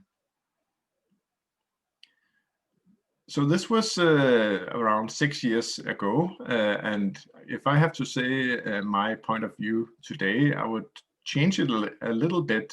Some of it still holds true, but we've realized now that the European Medicines Agency, they are interested in collaborating with us, but they don't want us to be the sole scientific-based operational body to work with veterinary-specific breakpoints. They would appreciate our advice and collaboration, but they want to keep a broader view on input on breakpoints. Also, harmonizing veterinary AST in the EU is a nice wish, but we realize now that we're never going to have only VetCast breakpoints in the EU. So some may argue that we actually add to the confusion. We add new methods that haven't been used before. Most European veterinary diagnostic labs use CLSI breakpoints or their own national breakpoints or human breakpoints. And they may argue that now we are adding just another method or another way of doing it. So I would say this may be at least debated to some extent. On the other hand, we of course we continue with the EU research. I will get back to some of that in a moment, and we will still provide protocols, rational documents, etc., and provide it online. And then I've added another point that we believe is very important, which is to expand the critical mass of expertise in the EU by teaching both basic and more advanced PK and PD principles and modeling, and also how to create clinical breakpoints in veterinary medicine. So there's been a lot of debate about VetCast versus CLSI, VAST, the veterinary subcommittee of CLSI. Why do we need VetCast and so on? And I would say, frankly, that I don't see VetCast as a competitor to CLSI, VAST. I see it more as a supplement. So we need the efforts, all the efforts we can draw on to fill the gaps of missing breakpoints or insufficient breakpoints. So initially, there's also been a risk of diluting the you can say, relatively sparse expertise we have in veterinary microbiology and pharmacology by dividing people into both VetCast and CLSI. But we have agreed on at least an openness for collaboration. And one of the things that could be worked on together would be generic drugs. So some of the older antibiotics for which we don't have any veterinary specific, animal specific breakpoints at this moment. So next, I will talk a little bit about the activities of VetCast. So one of the main things that we are doing, and mainly the people you saw from the steering committee, is to collect and create pharmacokinetic and pharmacodynamic data from various sources in order to create breakpoints. So collecting this raw data that is essential for this activity. And this we do in various ways. A lot of the people involved have their own research projects.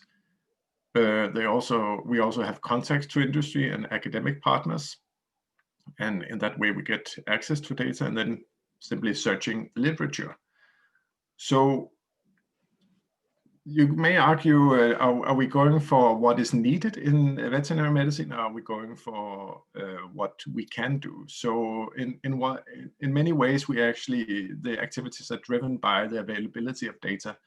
So because it's expensive to make these studies and so on, is that we cannot just invent new research projects all the time. So the data we can get is often what we will focus on in order to create breakpoints. But of course, it has to be it's a fine line, and we shouldn't develop breakpoints for something that's not really important in any way. So we also, of course, try to go towards the needs in veterinary medicine and the gaps, as I told you before.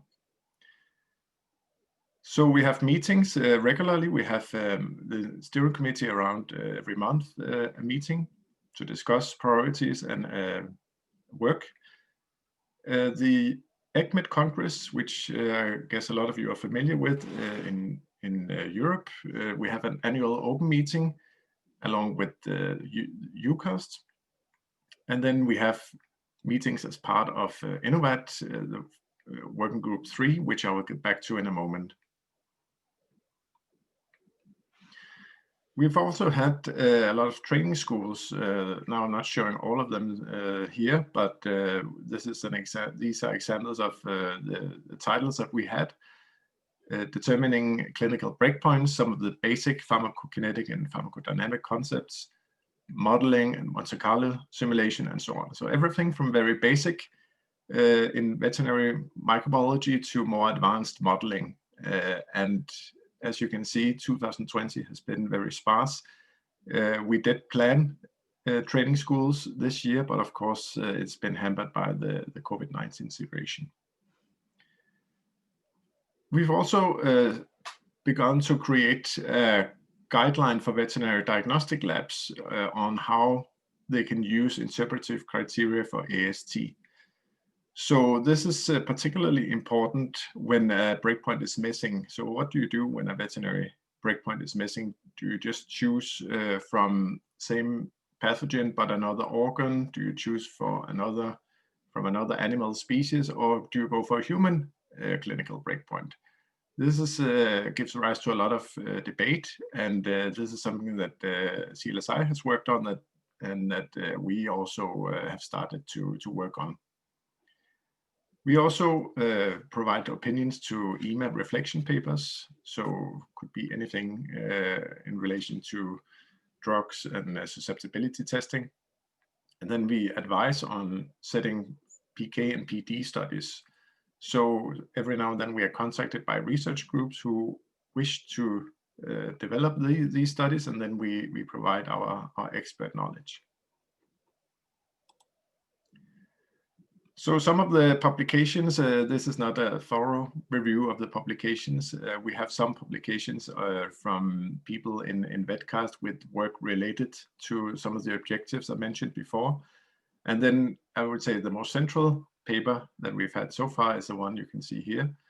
On the right is a position paper which explains the VetCast approach. So why we have VetCast and how we intend to work and develop clinical breakpoints, with Pierre-Louis Toutain as the first author. And here I will just explain very briefly in headlines, you may say, about how we work to develop clinical breakpoints. So in order to do that, we develop 3 MIC cutoff values, or we should ideally determine 3 MIC cutoff values to get the clinical breakpoint. We have on the left the ECOFs. So as you probably know, most of you, this is the upper limit of the wild type MIC distribution.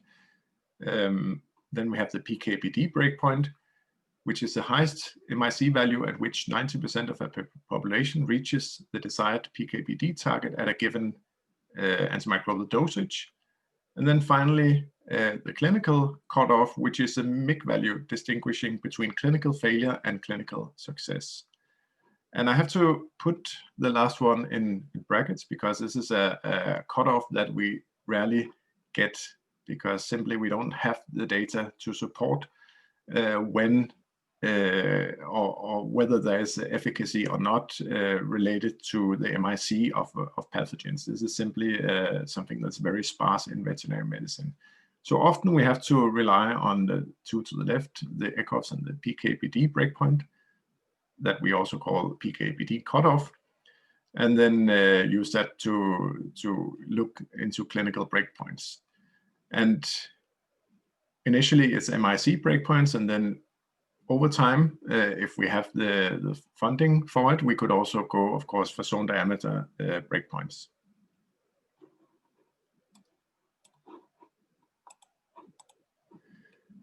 So once we have these data, they will be typed into rational documents, and rational documents will include what you see on the left.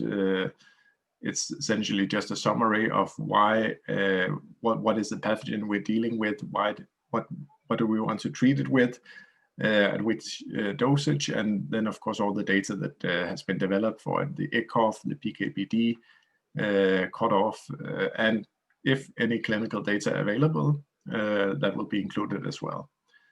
And based on that, we will suggest clinical breakpoints.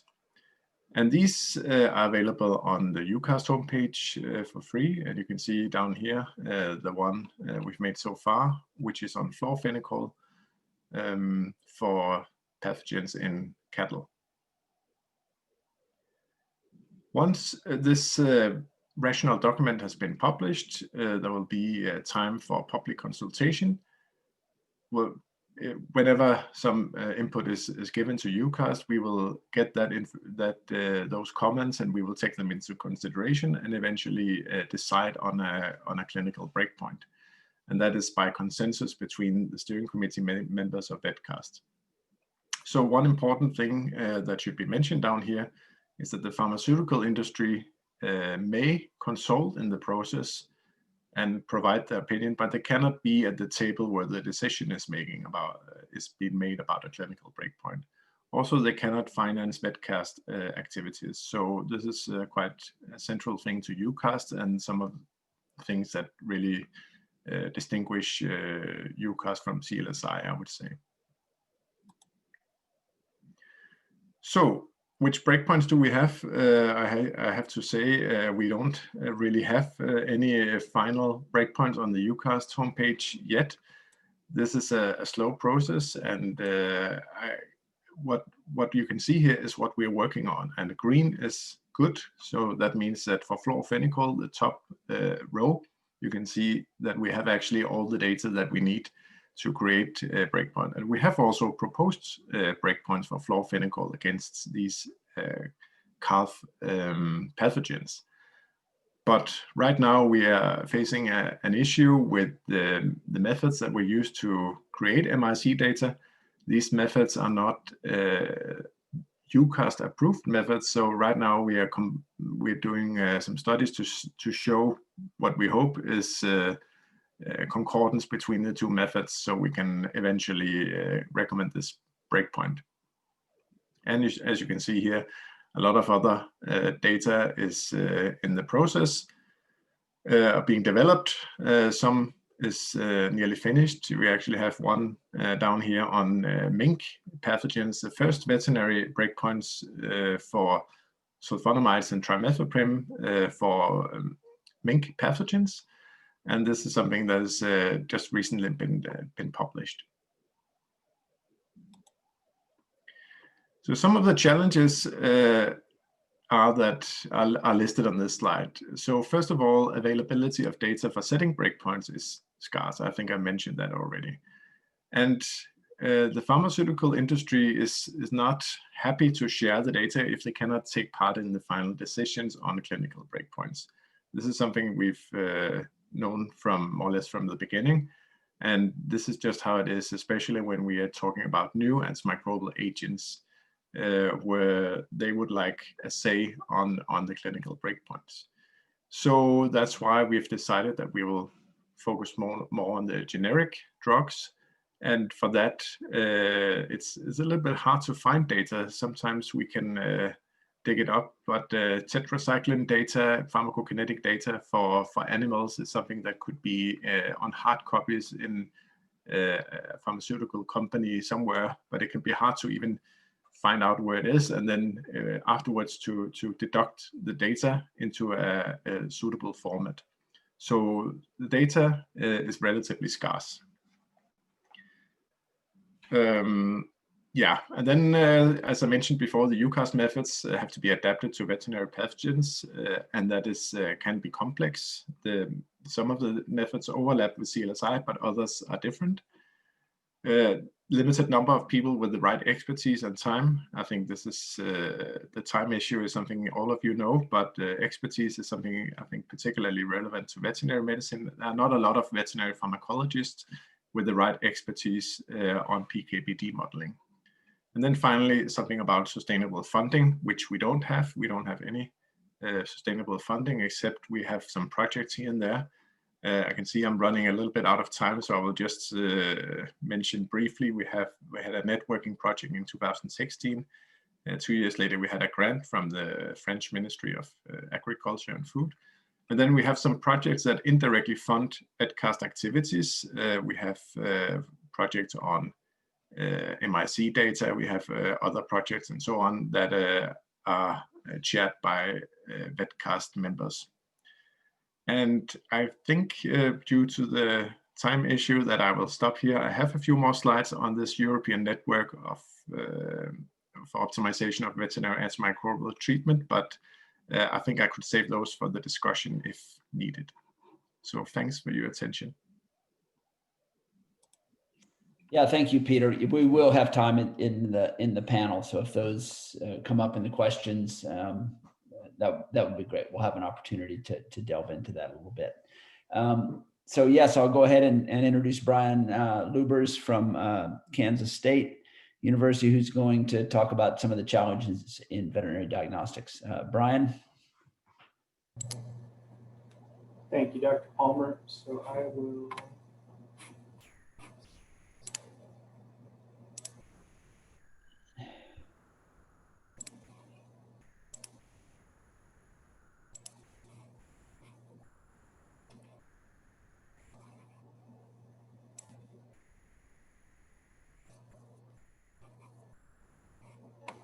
What's that?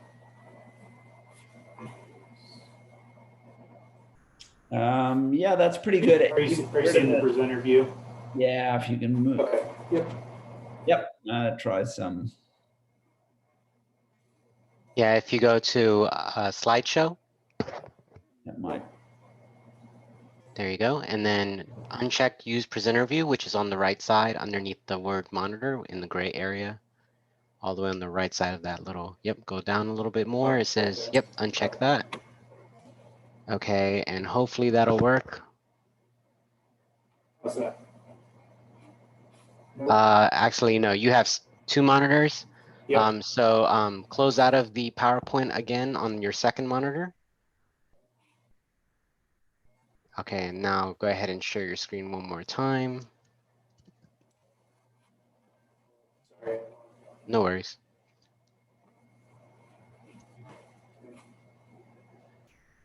You said share screen on the second monitor. Okay.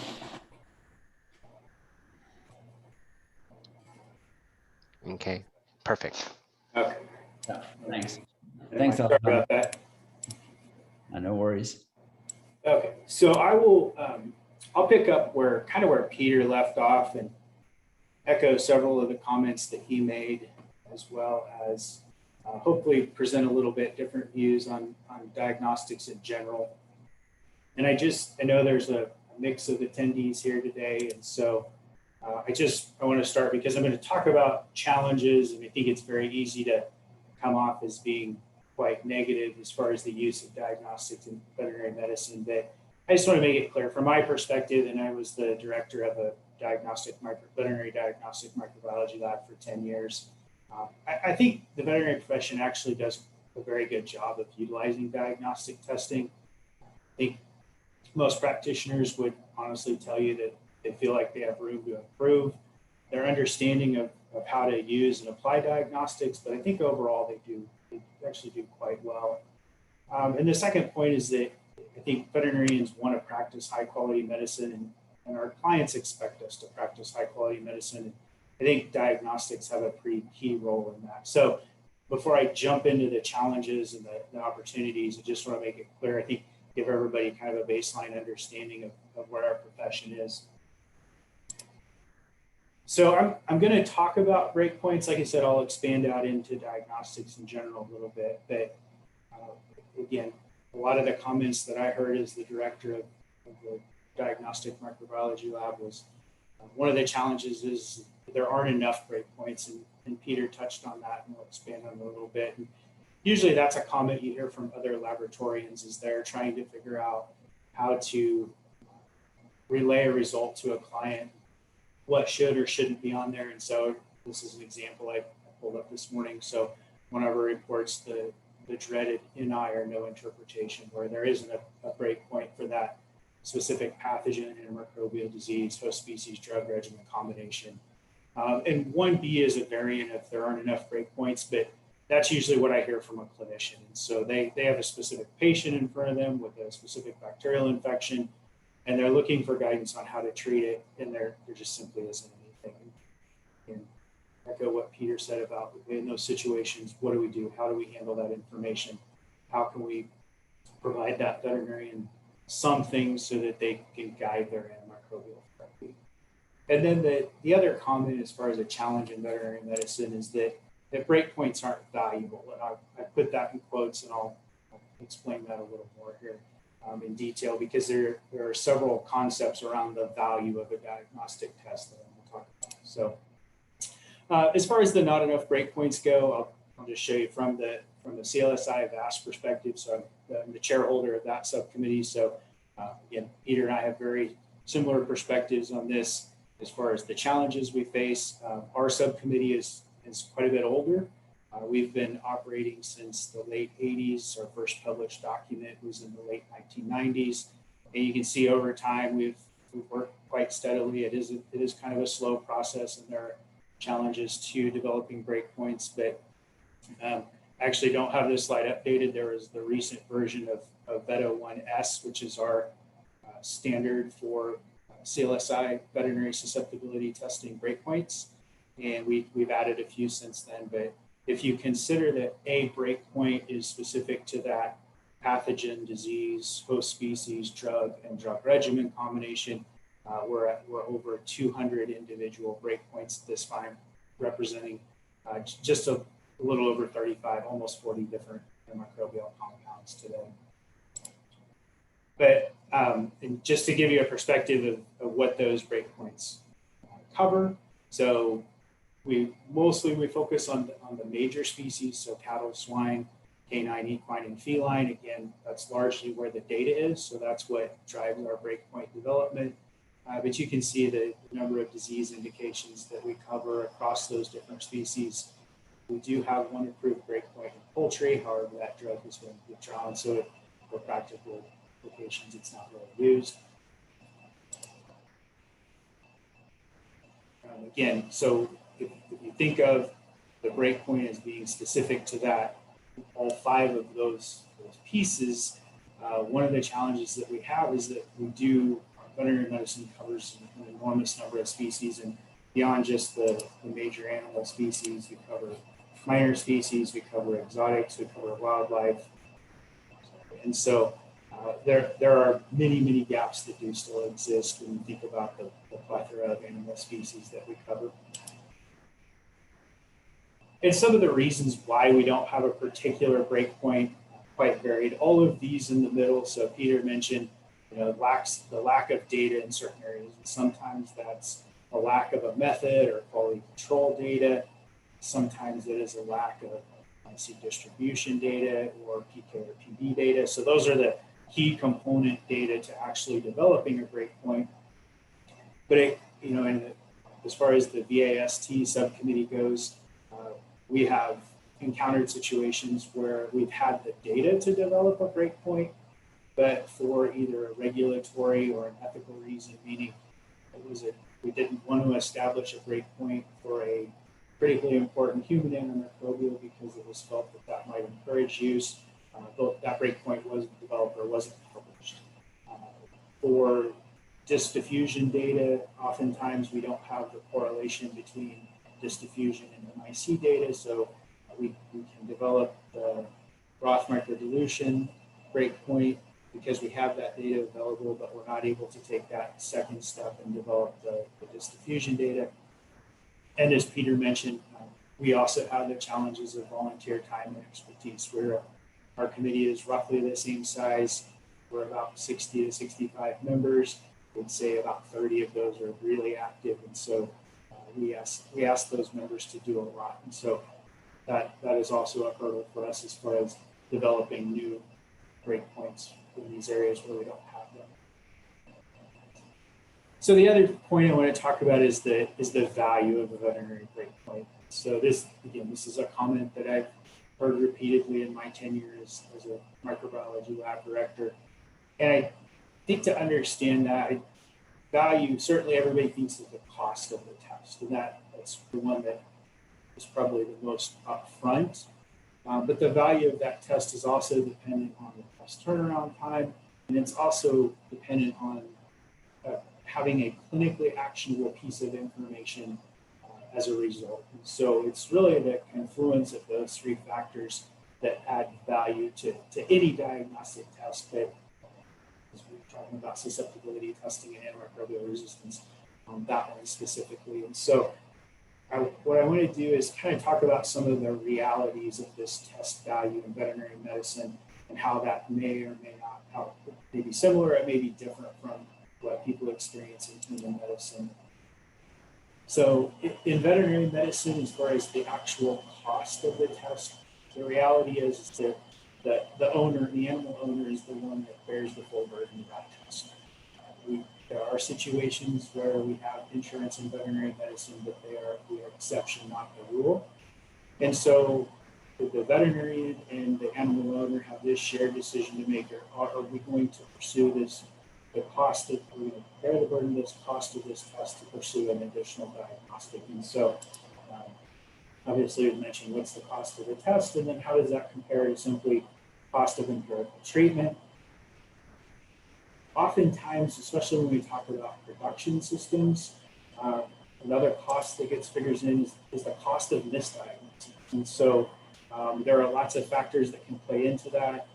It might be the value of an individual animal, where misdiagnosis could be either have an economic or even some sort of emotional attachment to that animal. May have a misdiagnosis cost. The cost of misdiagnosis in a large production system of one individual could be very devastating for a truly infectious transmissible disease, where that upfront cost spent would have been able to pay dividends as far as suppressing an outbreak or treating earlier in the disease course.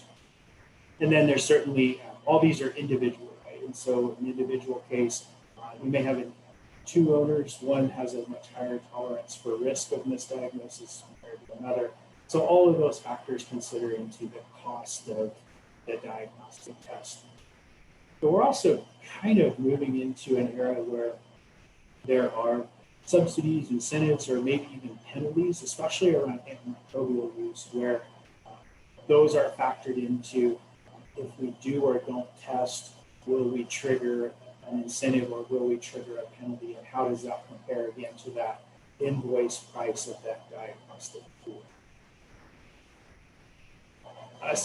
The other costs that we think about is the cost of sample collection. And so what's on your screen right now is a rotary dairy parlor. And if we wanted to collect milk samples from this herd, it would be relatively easy to do. That parlor actually rotates, and so we can station individuals somewhere along that line, and as animals move through prior to buying a milking unit, we can collect those samples. If we're talking about maybe another situation where we're in a feed yard and we have to bring animals to a chute to collect samples individually, it's not part of their daily routine. There's a different level of cost. And so, and then there's also another situation we encounter in veterinary medicine. Whether you're familiar with animal husbandry or not, I think this picture is relatively universal. This animal is not happy, and I, as a veterinarian, I would need a very strong reason to suggest trying to collect any type of sample from this animal, simply because not just the cost of and the logistics of moving him somewhere, but simply the safety factor in him. Every year in animal agriculture, there are people that are seriously injured or killed handling these types of animals. So all of that has to outweigh, or the results I get need to outweigh all of those costs. Turnaround time, I think most people here are familiar with laboratory medicine, and so turnaround time is a reality. Every day as we go by, technology changes, turnaround times get a little bit faster. We see new tools that help shorten the time from when I collect the sample to when I get a result. But currently today, if we were talking about submitting a sample for culture and susceptibility testing. Most of our testing is done in referral laboratories, so there's some initial transport time that gets added into that turnaround time. But by the time we get through our primary isolation, possible secondary isolation, our susceptibility, we're somewhere between 30 and 72 hours to a result. In some cases, that's acceptable. In other cases, that may simply not be fast enough, and we need that result soon. So what we're seeing again is technology is changing. We're certainly seeing some move to more rapid diagnosis, even kind of a bedside or shoot site tests. But really what's better than that is if we have tests that can detect subclinical disease. And what's on the screen is an example of that's an ear tag monitor that tracks movement, it tracks positioning. I think this system is actually used in combination with an oral bolus that sits in the lumen. And so this is a program that one of my colleagues uses, and every day she gets a report on individual animals and their activity, their lumination, eating, standing, lying down, all of that, and trying to figure out algorithms to key off the signals that say this animal is experiencing subclinical disease, so we can intervene faster and hopefully get better clinical outcomes. And then the last piece is that clinically actionable information. And really, as a clinician, what I'm asking is, will this result impact my clinical decision? And some of that has to do with what's the level of confidence that the clinician has in the correlation between that in vitro and in vivo outcome. Certainly, we know that susceptibility testing isn't 100% predictive. And so how do we make that correlation better? Or how do we put clinicians in situations where they're using that test to get the most out of that result?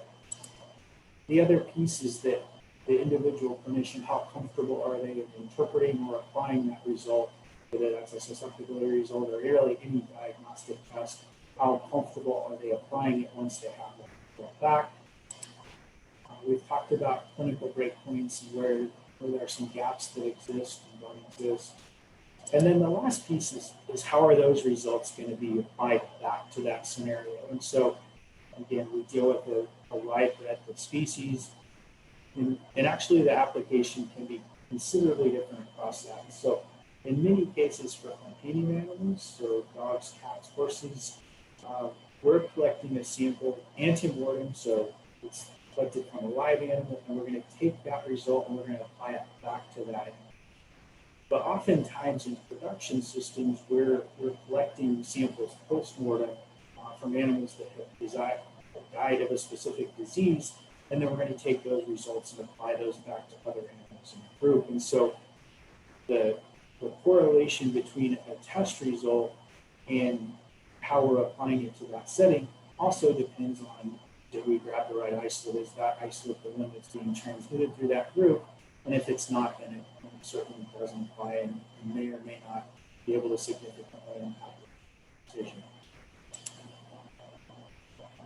So that was a relatively quick skim through a lot of different things. And here's again, I'll echo many of the things that Peter said about how we address some of these challenges.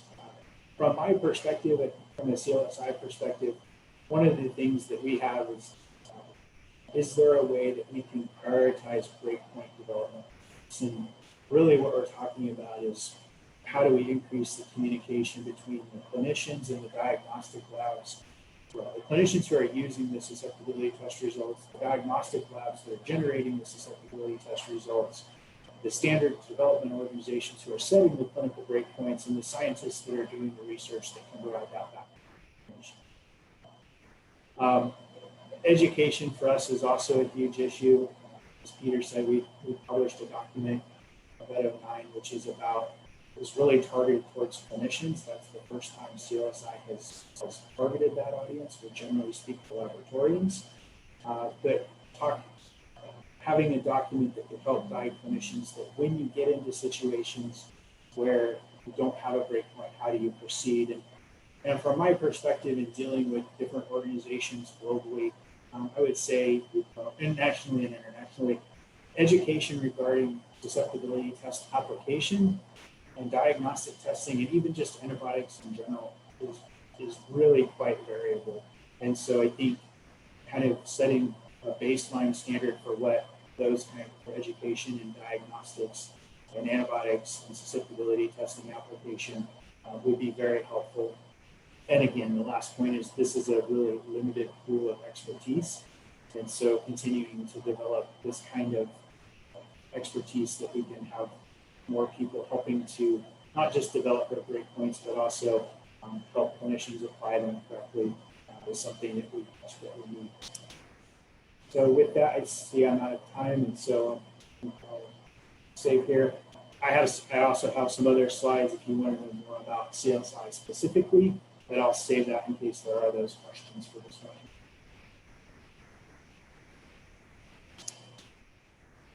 No, perfect timing, Brian. That's excellent, and sets us up for now the discussion, which I'm going to turn over to Emmanuel. Thank you very much, Guy, and thank you all. I'm happy to moderate this session on the veterinary diagnostics and susceptibility test breakpoints.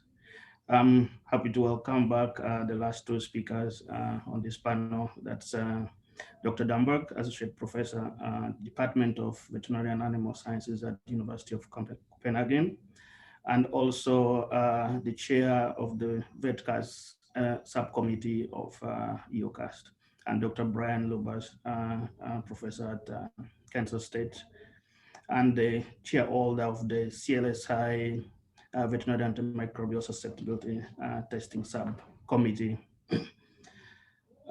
Thank you both for the great and enlightening presentation. You actually answered a lot of the questions that I had coming into these talks, more of why are there not enough breakpoints for veterinary pathogens.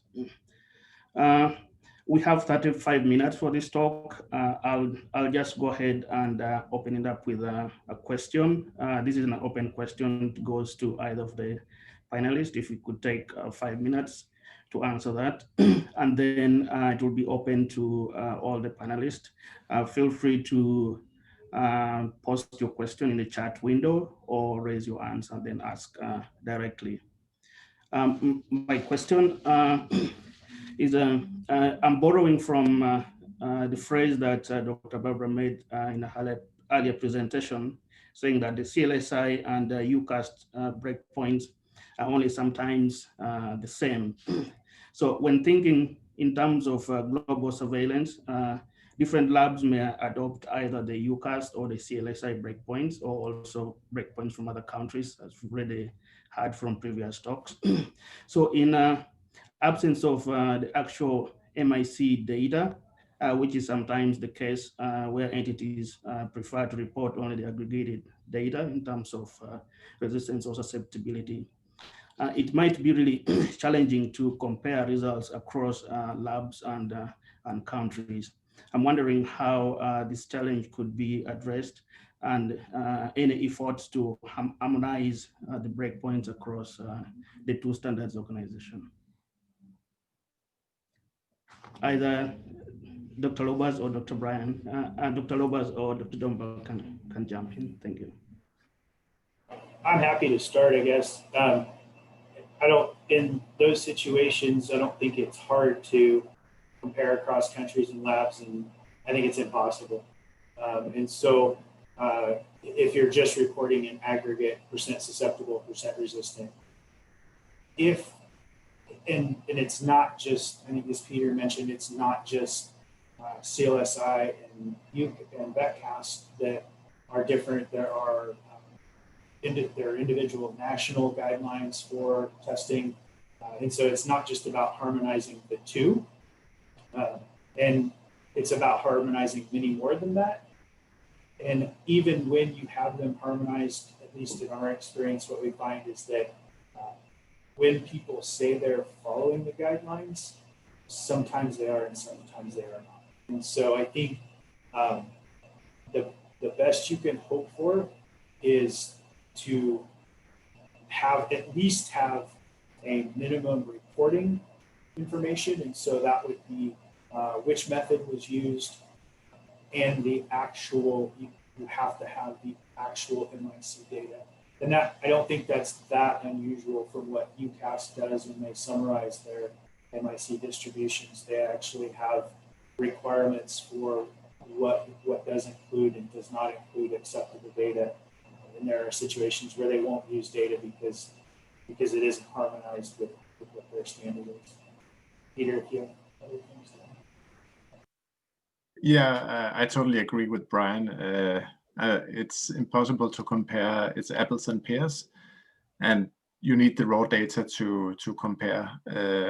Personally, I'm at the moment I'm reviewing susceptibility data for veterinary pathogens, looking at different articles, different national reports, and so on. And it's really challenging. Many different breakpoints from different organizations and national breakpoints, human breakpoints. Many things have been used, and it's super hard to compare. So raw data would be the way forward, I would say. Thank you. At this point, I'll open up the discussion to follow up. If you had questions from the previous talks, you can raise your hands or you could type in the chat window.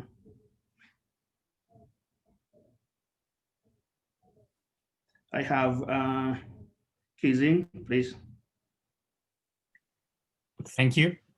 I have a question for Brian. You just commented about the difficulty, standardize the methods across different countries. I was wondering if it is possible to do this within the US, standardize the methods and sharing the data from veterinary diagnostic labs.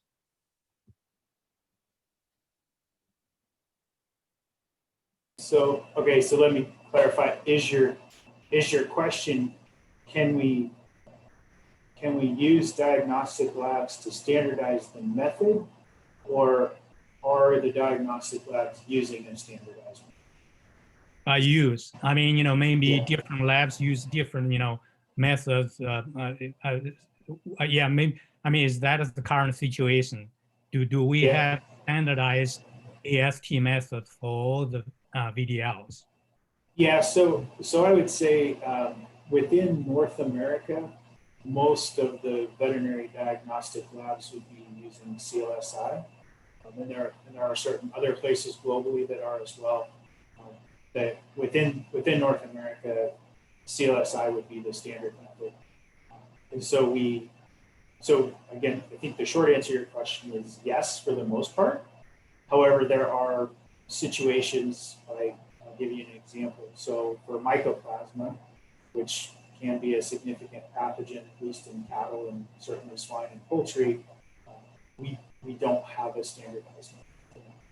And so it's not that we wouldn't, I think the labs would use it if we had it, but it goes back to one of those challenges of having breakpoints is developing the standardized method. We are also a volunteer not-for-profit group, and so we don't have a funding stream. And so that is one of the areas that we have looked at. We actually have a working group dedicated to mycoplasma method development. But we do work as the funding allows. So but I think the short answer to your original question is, for the most part, yes, most people, at least members of the American Association of Veterinary Laboratory Diagnosticians, which covers primarily North America, they would be using CLSI standard. What about the data sharing part?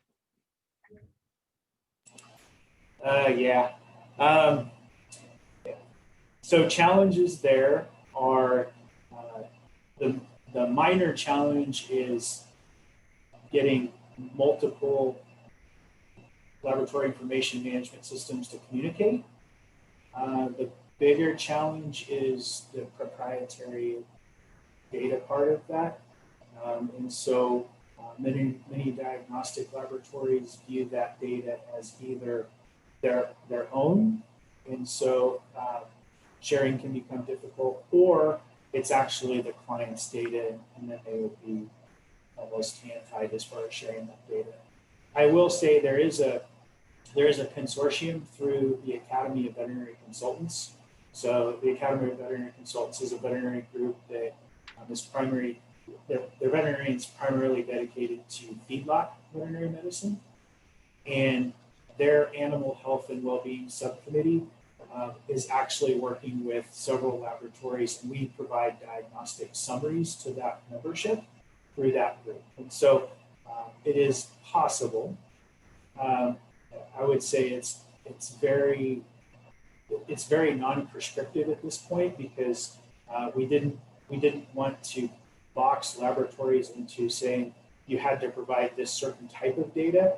We left it very freeform so the laboratory could decide which types of data they wanted to provide on their own, which makes it logistically easier. It also makes it a lot harder to compare across laboratories. And so essentially what you have is a compiled report from multiple laboratories, not a comprehensive report from a group. That difference makes. Thank you. Yeah, thank you very much. I have a question here from Guillaume. It says, as there are many species, bacterial and antimicrobial regimen in veterinary medicine, do you have any recommendation on how to prioritize, or maybe how we can leverage available results?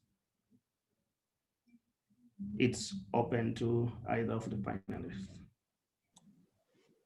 Can I ask how, can you elaborate the question, maybe how to prioritize the results, or I didn't really get that?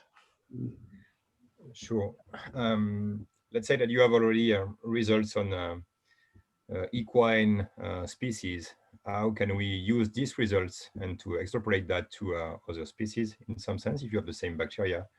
And is it something that we can do, for example, using modeling studies or things like that? I wanted to have your feedback on that. Yeah, I think first of all, we have the epidemiological cutoffs. They will always be the same if it's the same bacterial species. So in that way, you could use that as instead of a clinical breakpoint. You could, of course, use a clinical breakpoint from a horse in another animal species, but you risk that the pharmacokinetics is different. So I would say sometimes that's all you can do. You have to use a breakpoint from another animal species if you don't have one, but there is always the risk of this the pharmacokinetics being different, and we know from many studies that they can be very different between different animal species. Yeah, I don't know if what do you want to say on that, Brian? So is your question about how you prioritize extrapolating a breakpoint when you don't have one, or is it about prioritizing which breakpoints need developed? That's two separate. So actually, you are pointing out exactly the two questions inside this question. The first one is how do we use what we already have? And so in the event that we have nothing, then where should we put our efforts? Because obviously, all the animal species do not consume the same amount of antibiotics, and not the same antibiotics as well. So if we need to seek breakpoint first, what should be this one? Yeah, so I'm going to answer those backwards. So what we currently do as far as prioritizing which breakpoints to develop next is based almost entirely on which ones we have data for, that's one, and who is willing to champion that. And so like you said, poultry has been an area in the past where CLSI, we have not done much, and intentionally not, because feedback that we have gotten from the North American poultry veterinarians is that breakpoints for them have marginal use because they keep such close ties on clinical outcomes that they're using that as a substitute for clinical breakpoints. But recently we've gotten feedback on a more global scale that poultry is a huge issue, and we need to start moving in that area. And so we're in that process of identifying some champions to move those efforts forward, to go out and see what data is available and then do that. Like I said, for other species, it's essentially where do we have a standardized method, where do we have QC, and where can we get MIC distribution and PKPD data. So that's how that moves forward. I think the answer to the other question, as Peter said, is there's kind of a pathway for extrapolating in situations where you don't have a breakpoint. That was the impetus for us for developing the veterinary guideline. That's essentially what it is about, is if you're in a situation where you don't have a breakpoint, what makes the next most reasonable sense?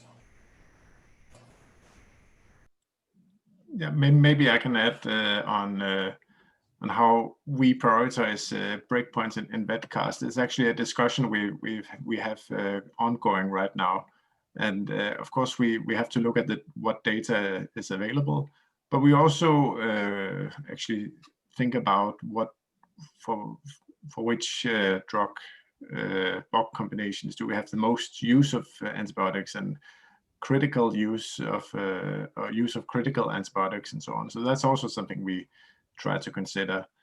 And we even want to ask clinicians what breakpoints would they like to have. This is something we want to do as part of a research project. Although I don't really have great faith in that, because I'm not really sure. I think a lot of clinicians, they just want a test result. They don't really care about the science behind it. So that's maybe it should be different, but that's how it is, I think.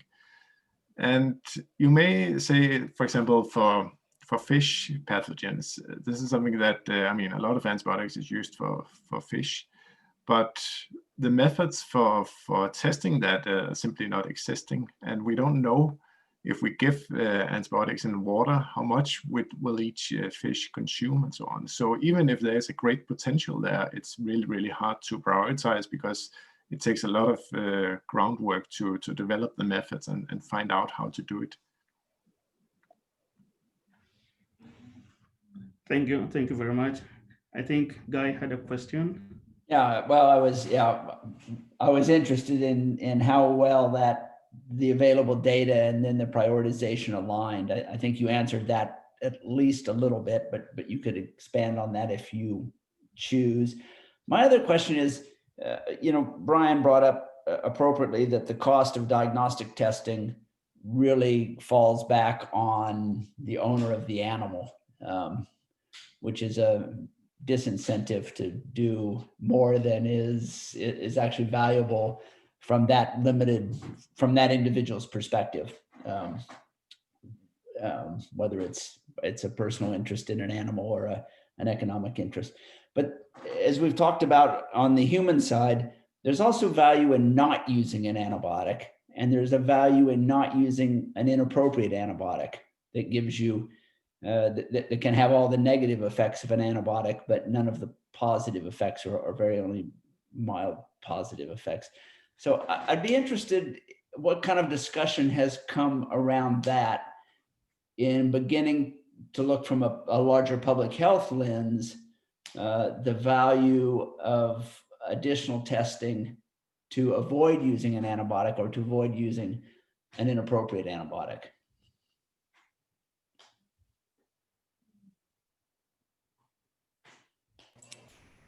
So how much time do you have, Dr. Palmer?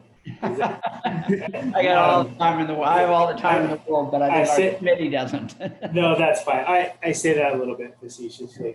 I think if you were to ask most veterinarians, their primary use of susceptibility testing would be your second point. It's to rule out the antibiotics that aren't going to work in that particular case.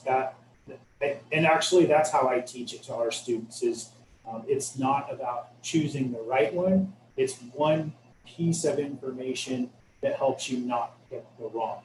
So I think that's been our approach. The first point I would say is a little bit trickier, and it gets into the behavioral aspects of antimicrobial stewardship. And so not using an antibiotic is difficult, because as the prescriber, and it doesn't matter if it's human or veterinary, if you missed the diagnoses, if you withheld an antibiotic from the patient that would have benefited, you carry all of the risk, right? And so there's a professional risk with that.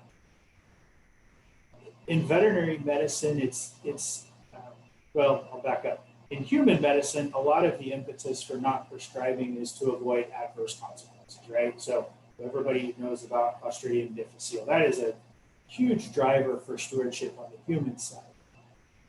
We don't have a lot of those in veterinary medicine, where the adverse events of antimicrobials, there's not that big detrimental reason to avoid prescribing. So I actually have a lecture with our students here coming up about stewardship, and we're going to have a discussion about, what would be the triggers to actually withhold prescribing that would make you want to bear that professional risk. And I don't know that I have a great answer for it, to be honest. Yeah, I think one of the questions I was getting at would there be value in sharing that cost of diagnostics, because part of that accrues to the individual's decision, as you've just outlined, and part of that accrues to a broader public good, which is the value of not using an antibiotic or not using an inappropriate antibiotic. So is there value in looking at it from that perspective? Our laboratory participated in a large surveillance project looking at antimicrobial resistance in cattle, and that project was subsidized, and veterinarians and animal owners have a great interest in the information if somebody else is paying. So I think, does that answer your question? Participation was not an issue. Sure. Yeah.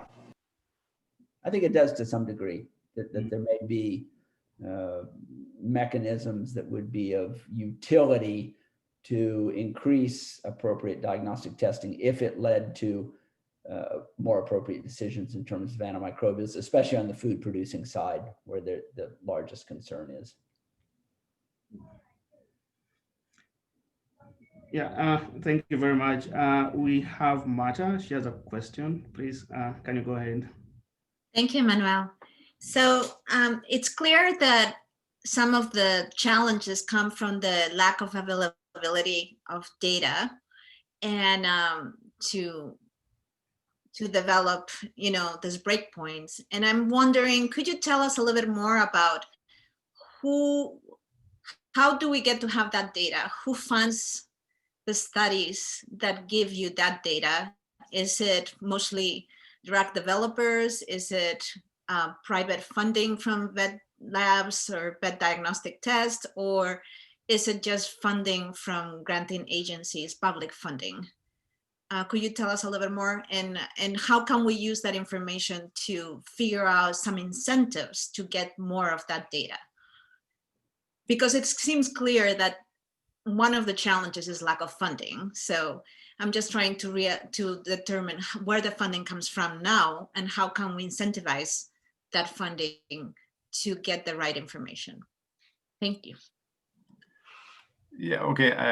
If I start, it's true. Funding is a big issue for development of clinical breakpoints. The problem is that this is not something original. It's not original research if you apply for funding to develop a breakpoint, because you use existing methods. You produce MIC data, you produce pharmacokinetic data. And even if it may have a great impact to develop a new clinical breakpoint, I mean, especially for some drug-bug combinations, it may have a big impact on a worldwide scale even. It's just not interesting for the funding bodies because this is not about the impact in that way. It's more about the originality of the research that they're funding. So that's a big challenge, and sometimes you have to be a bit creative when you apply for funding. And I would say this is something that I think we are all facing in veterinary microbiology. How can we get that? So sometimes we use some data from different studies, we pile them up together. We may have a little bit of PK data from one study, from another study, we put them into modeling and then we have it. That's how we do occasionally. And creativity when you apply for funding. But other than that, I would say probably pharmaceutical industry, Brian, maybe you can support on that, would provide data, at least for new drugs. For generics, it's really hard to get the data that we need. As I said during my presentation, it can be old data, just finding out who actually was the pioneer company developing the data for tetracycline in an animal is hard enough, and then to get the data afterwards can be hard. So yeah, it's not easy. You have to be a bit creative.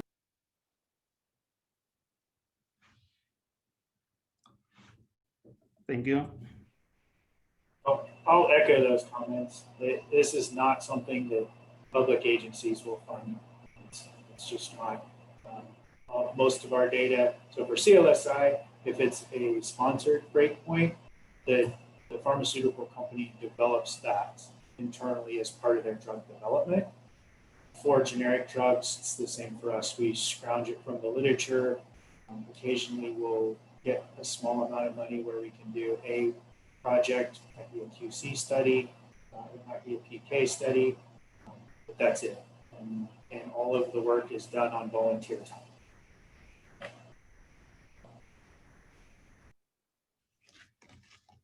Yeah, thank you both. We have time for 2 more questions.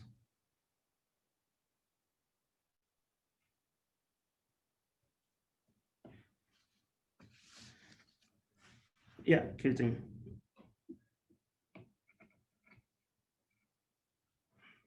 You're mute. Can you please unmute yourself? Yeah. Sorry. Yeah. So I have a question for both of you. You know, off-label use of antibiotics very common, especially for companion animals. In that situation, what do you consider in terms of breakpoint? With all the concerns or challenges we have discussed. Can you elaborate on that situation?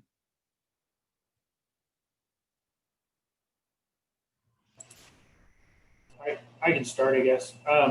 So it depends a little bit.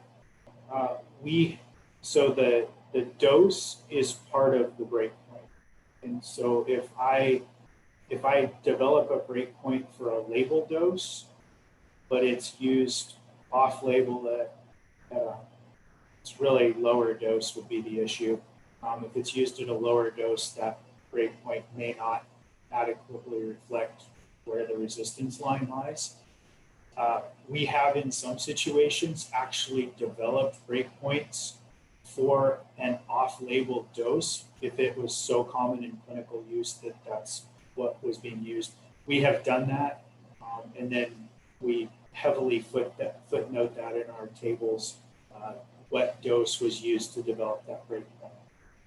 Obviously, on the food animal side, off-label use carries other implications for residues and such, and so I can't think of a situation where we've an off-label dose, maybe an off-label drug, but an off-label dose, we would be pretty hard pressed to say.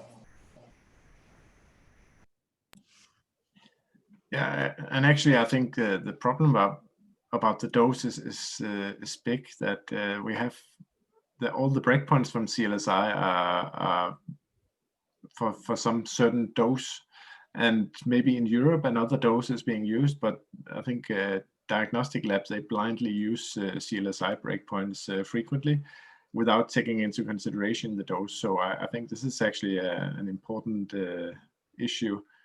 that we need more dose-specific breakpoints. In terms of off-label use for other animal species, now I've had a PhD student who is about to hand in his thesis on mink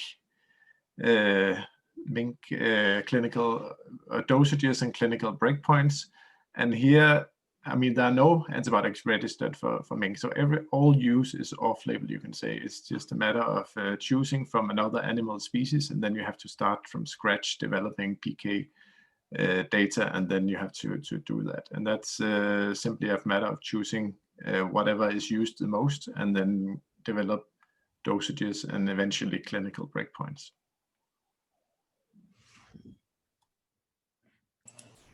Well, I'll just add one more comment, and I think Peter would probably agree. This is a huge problem for standard setting organizations that operate globally, because the different regulatory authorities in different countries, there may be different doses, and they all have different restrictions on what you can and can't do. And so from a standard setting organization, I feel like we kind of aim for the middle and hope we've captured most of what you can and can't do globally, but certainly something we've had discussions around. Thank you both. If I could go back a little bit to the cost with regards to the test, Peter mentioned that the goal of the VetCast is to have it freely available online, whereas for CLSI it comes at a small cost, but it can be significant to veterinary laboratories or to labs in the developing countries. What are your challenges, Peter, for example, in terms of making this available freely online, and also for the CLSI, could there be pathways to make it more available to laboratories that cannot afford to have these standards? I'll start. So actually our flagship document, which has undergone a couple of name changes, but it's now Vet01S, which is the tables that include all of the breakpoints, has been available online now for about 3 years free. So it can be a little difficult to get to, but if you search for CLSI free resources, you'll be able to find it. The documents on how you develop breakpoints, and the Vet09 document, which is how you apply them in clinical settings. Like you said, those do have a small, there's a small fee for those, which we've talked about making more of those freely available, but because we are such a large standard setting, there are some administrative costs that we use those to cover. Yeah, I mean, this is the policy of UCAST that all documents must be freely available, and everything must be transparent in terms of the data you use, how you reach a breakpoint. So this is pretty easy to answer for me. Everything must be available. Of course, it's also easy to say when we don't really have any breakpoints yet. We have one rational document, and we have some guidelines on how to collect and use the pharmacokinetic data and so on. But hopefully, as we move along and get some breakpoints, definitely they will become freely available. So yeah, and I think for CLSI, it's really great that you're also starting to have the breakpoints available online now and freely available. Yeah, thank you both. We have barely 1 minute to spare. I think I will hand over back to Guy. Yeah, thank you to both our presenters, Brian and Peter. Thank you very much. I'm sure your day is getting on there, Peter, as well. And Emmanuel, thanks for moderating. Thanks to our other committee members who moderated, and thanks to all our panelists and presenters today. Members of the committee, I will see you tomorrow morning, my time, whatever time it is for you, and have a productive day for what's left for those of you. So thanks very much to everyone. Take care. Yeah.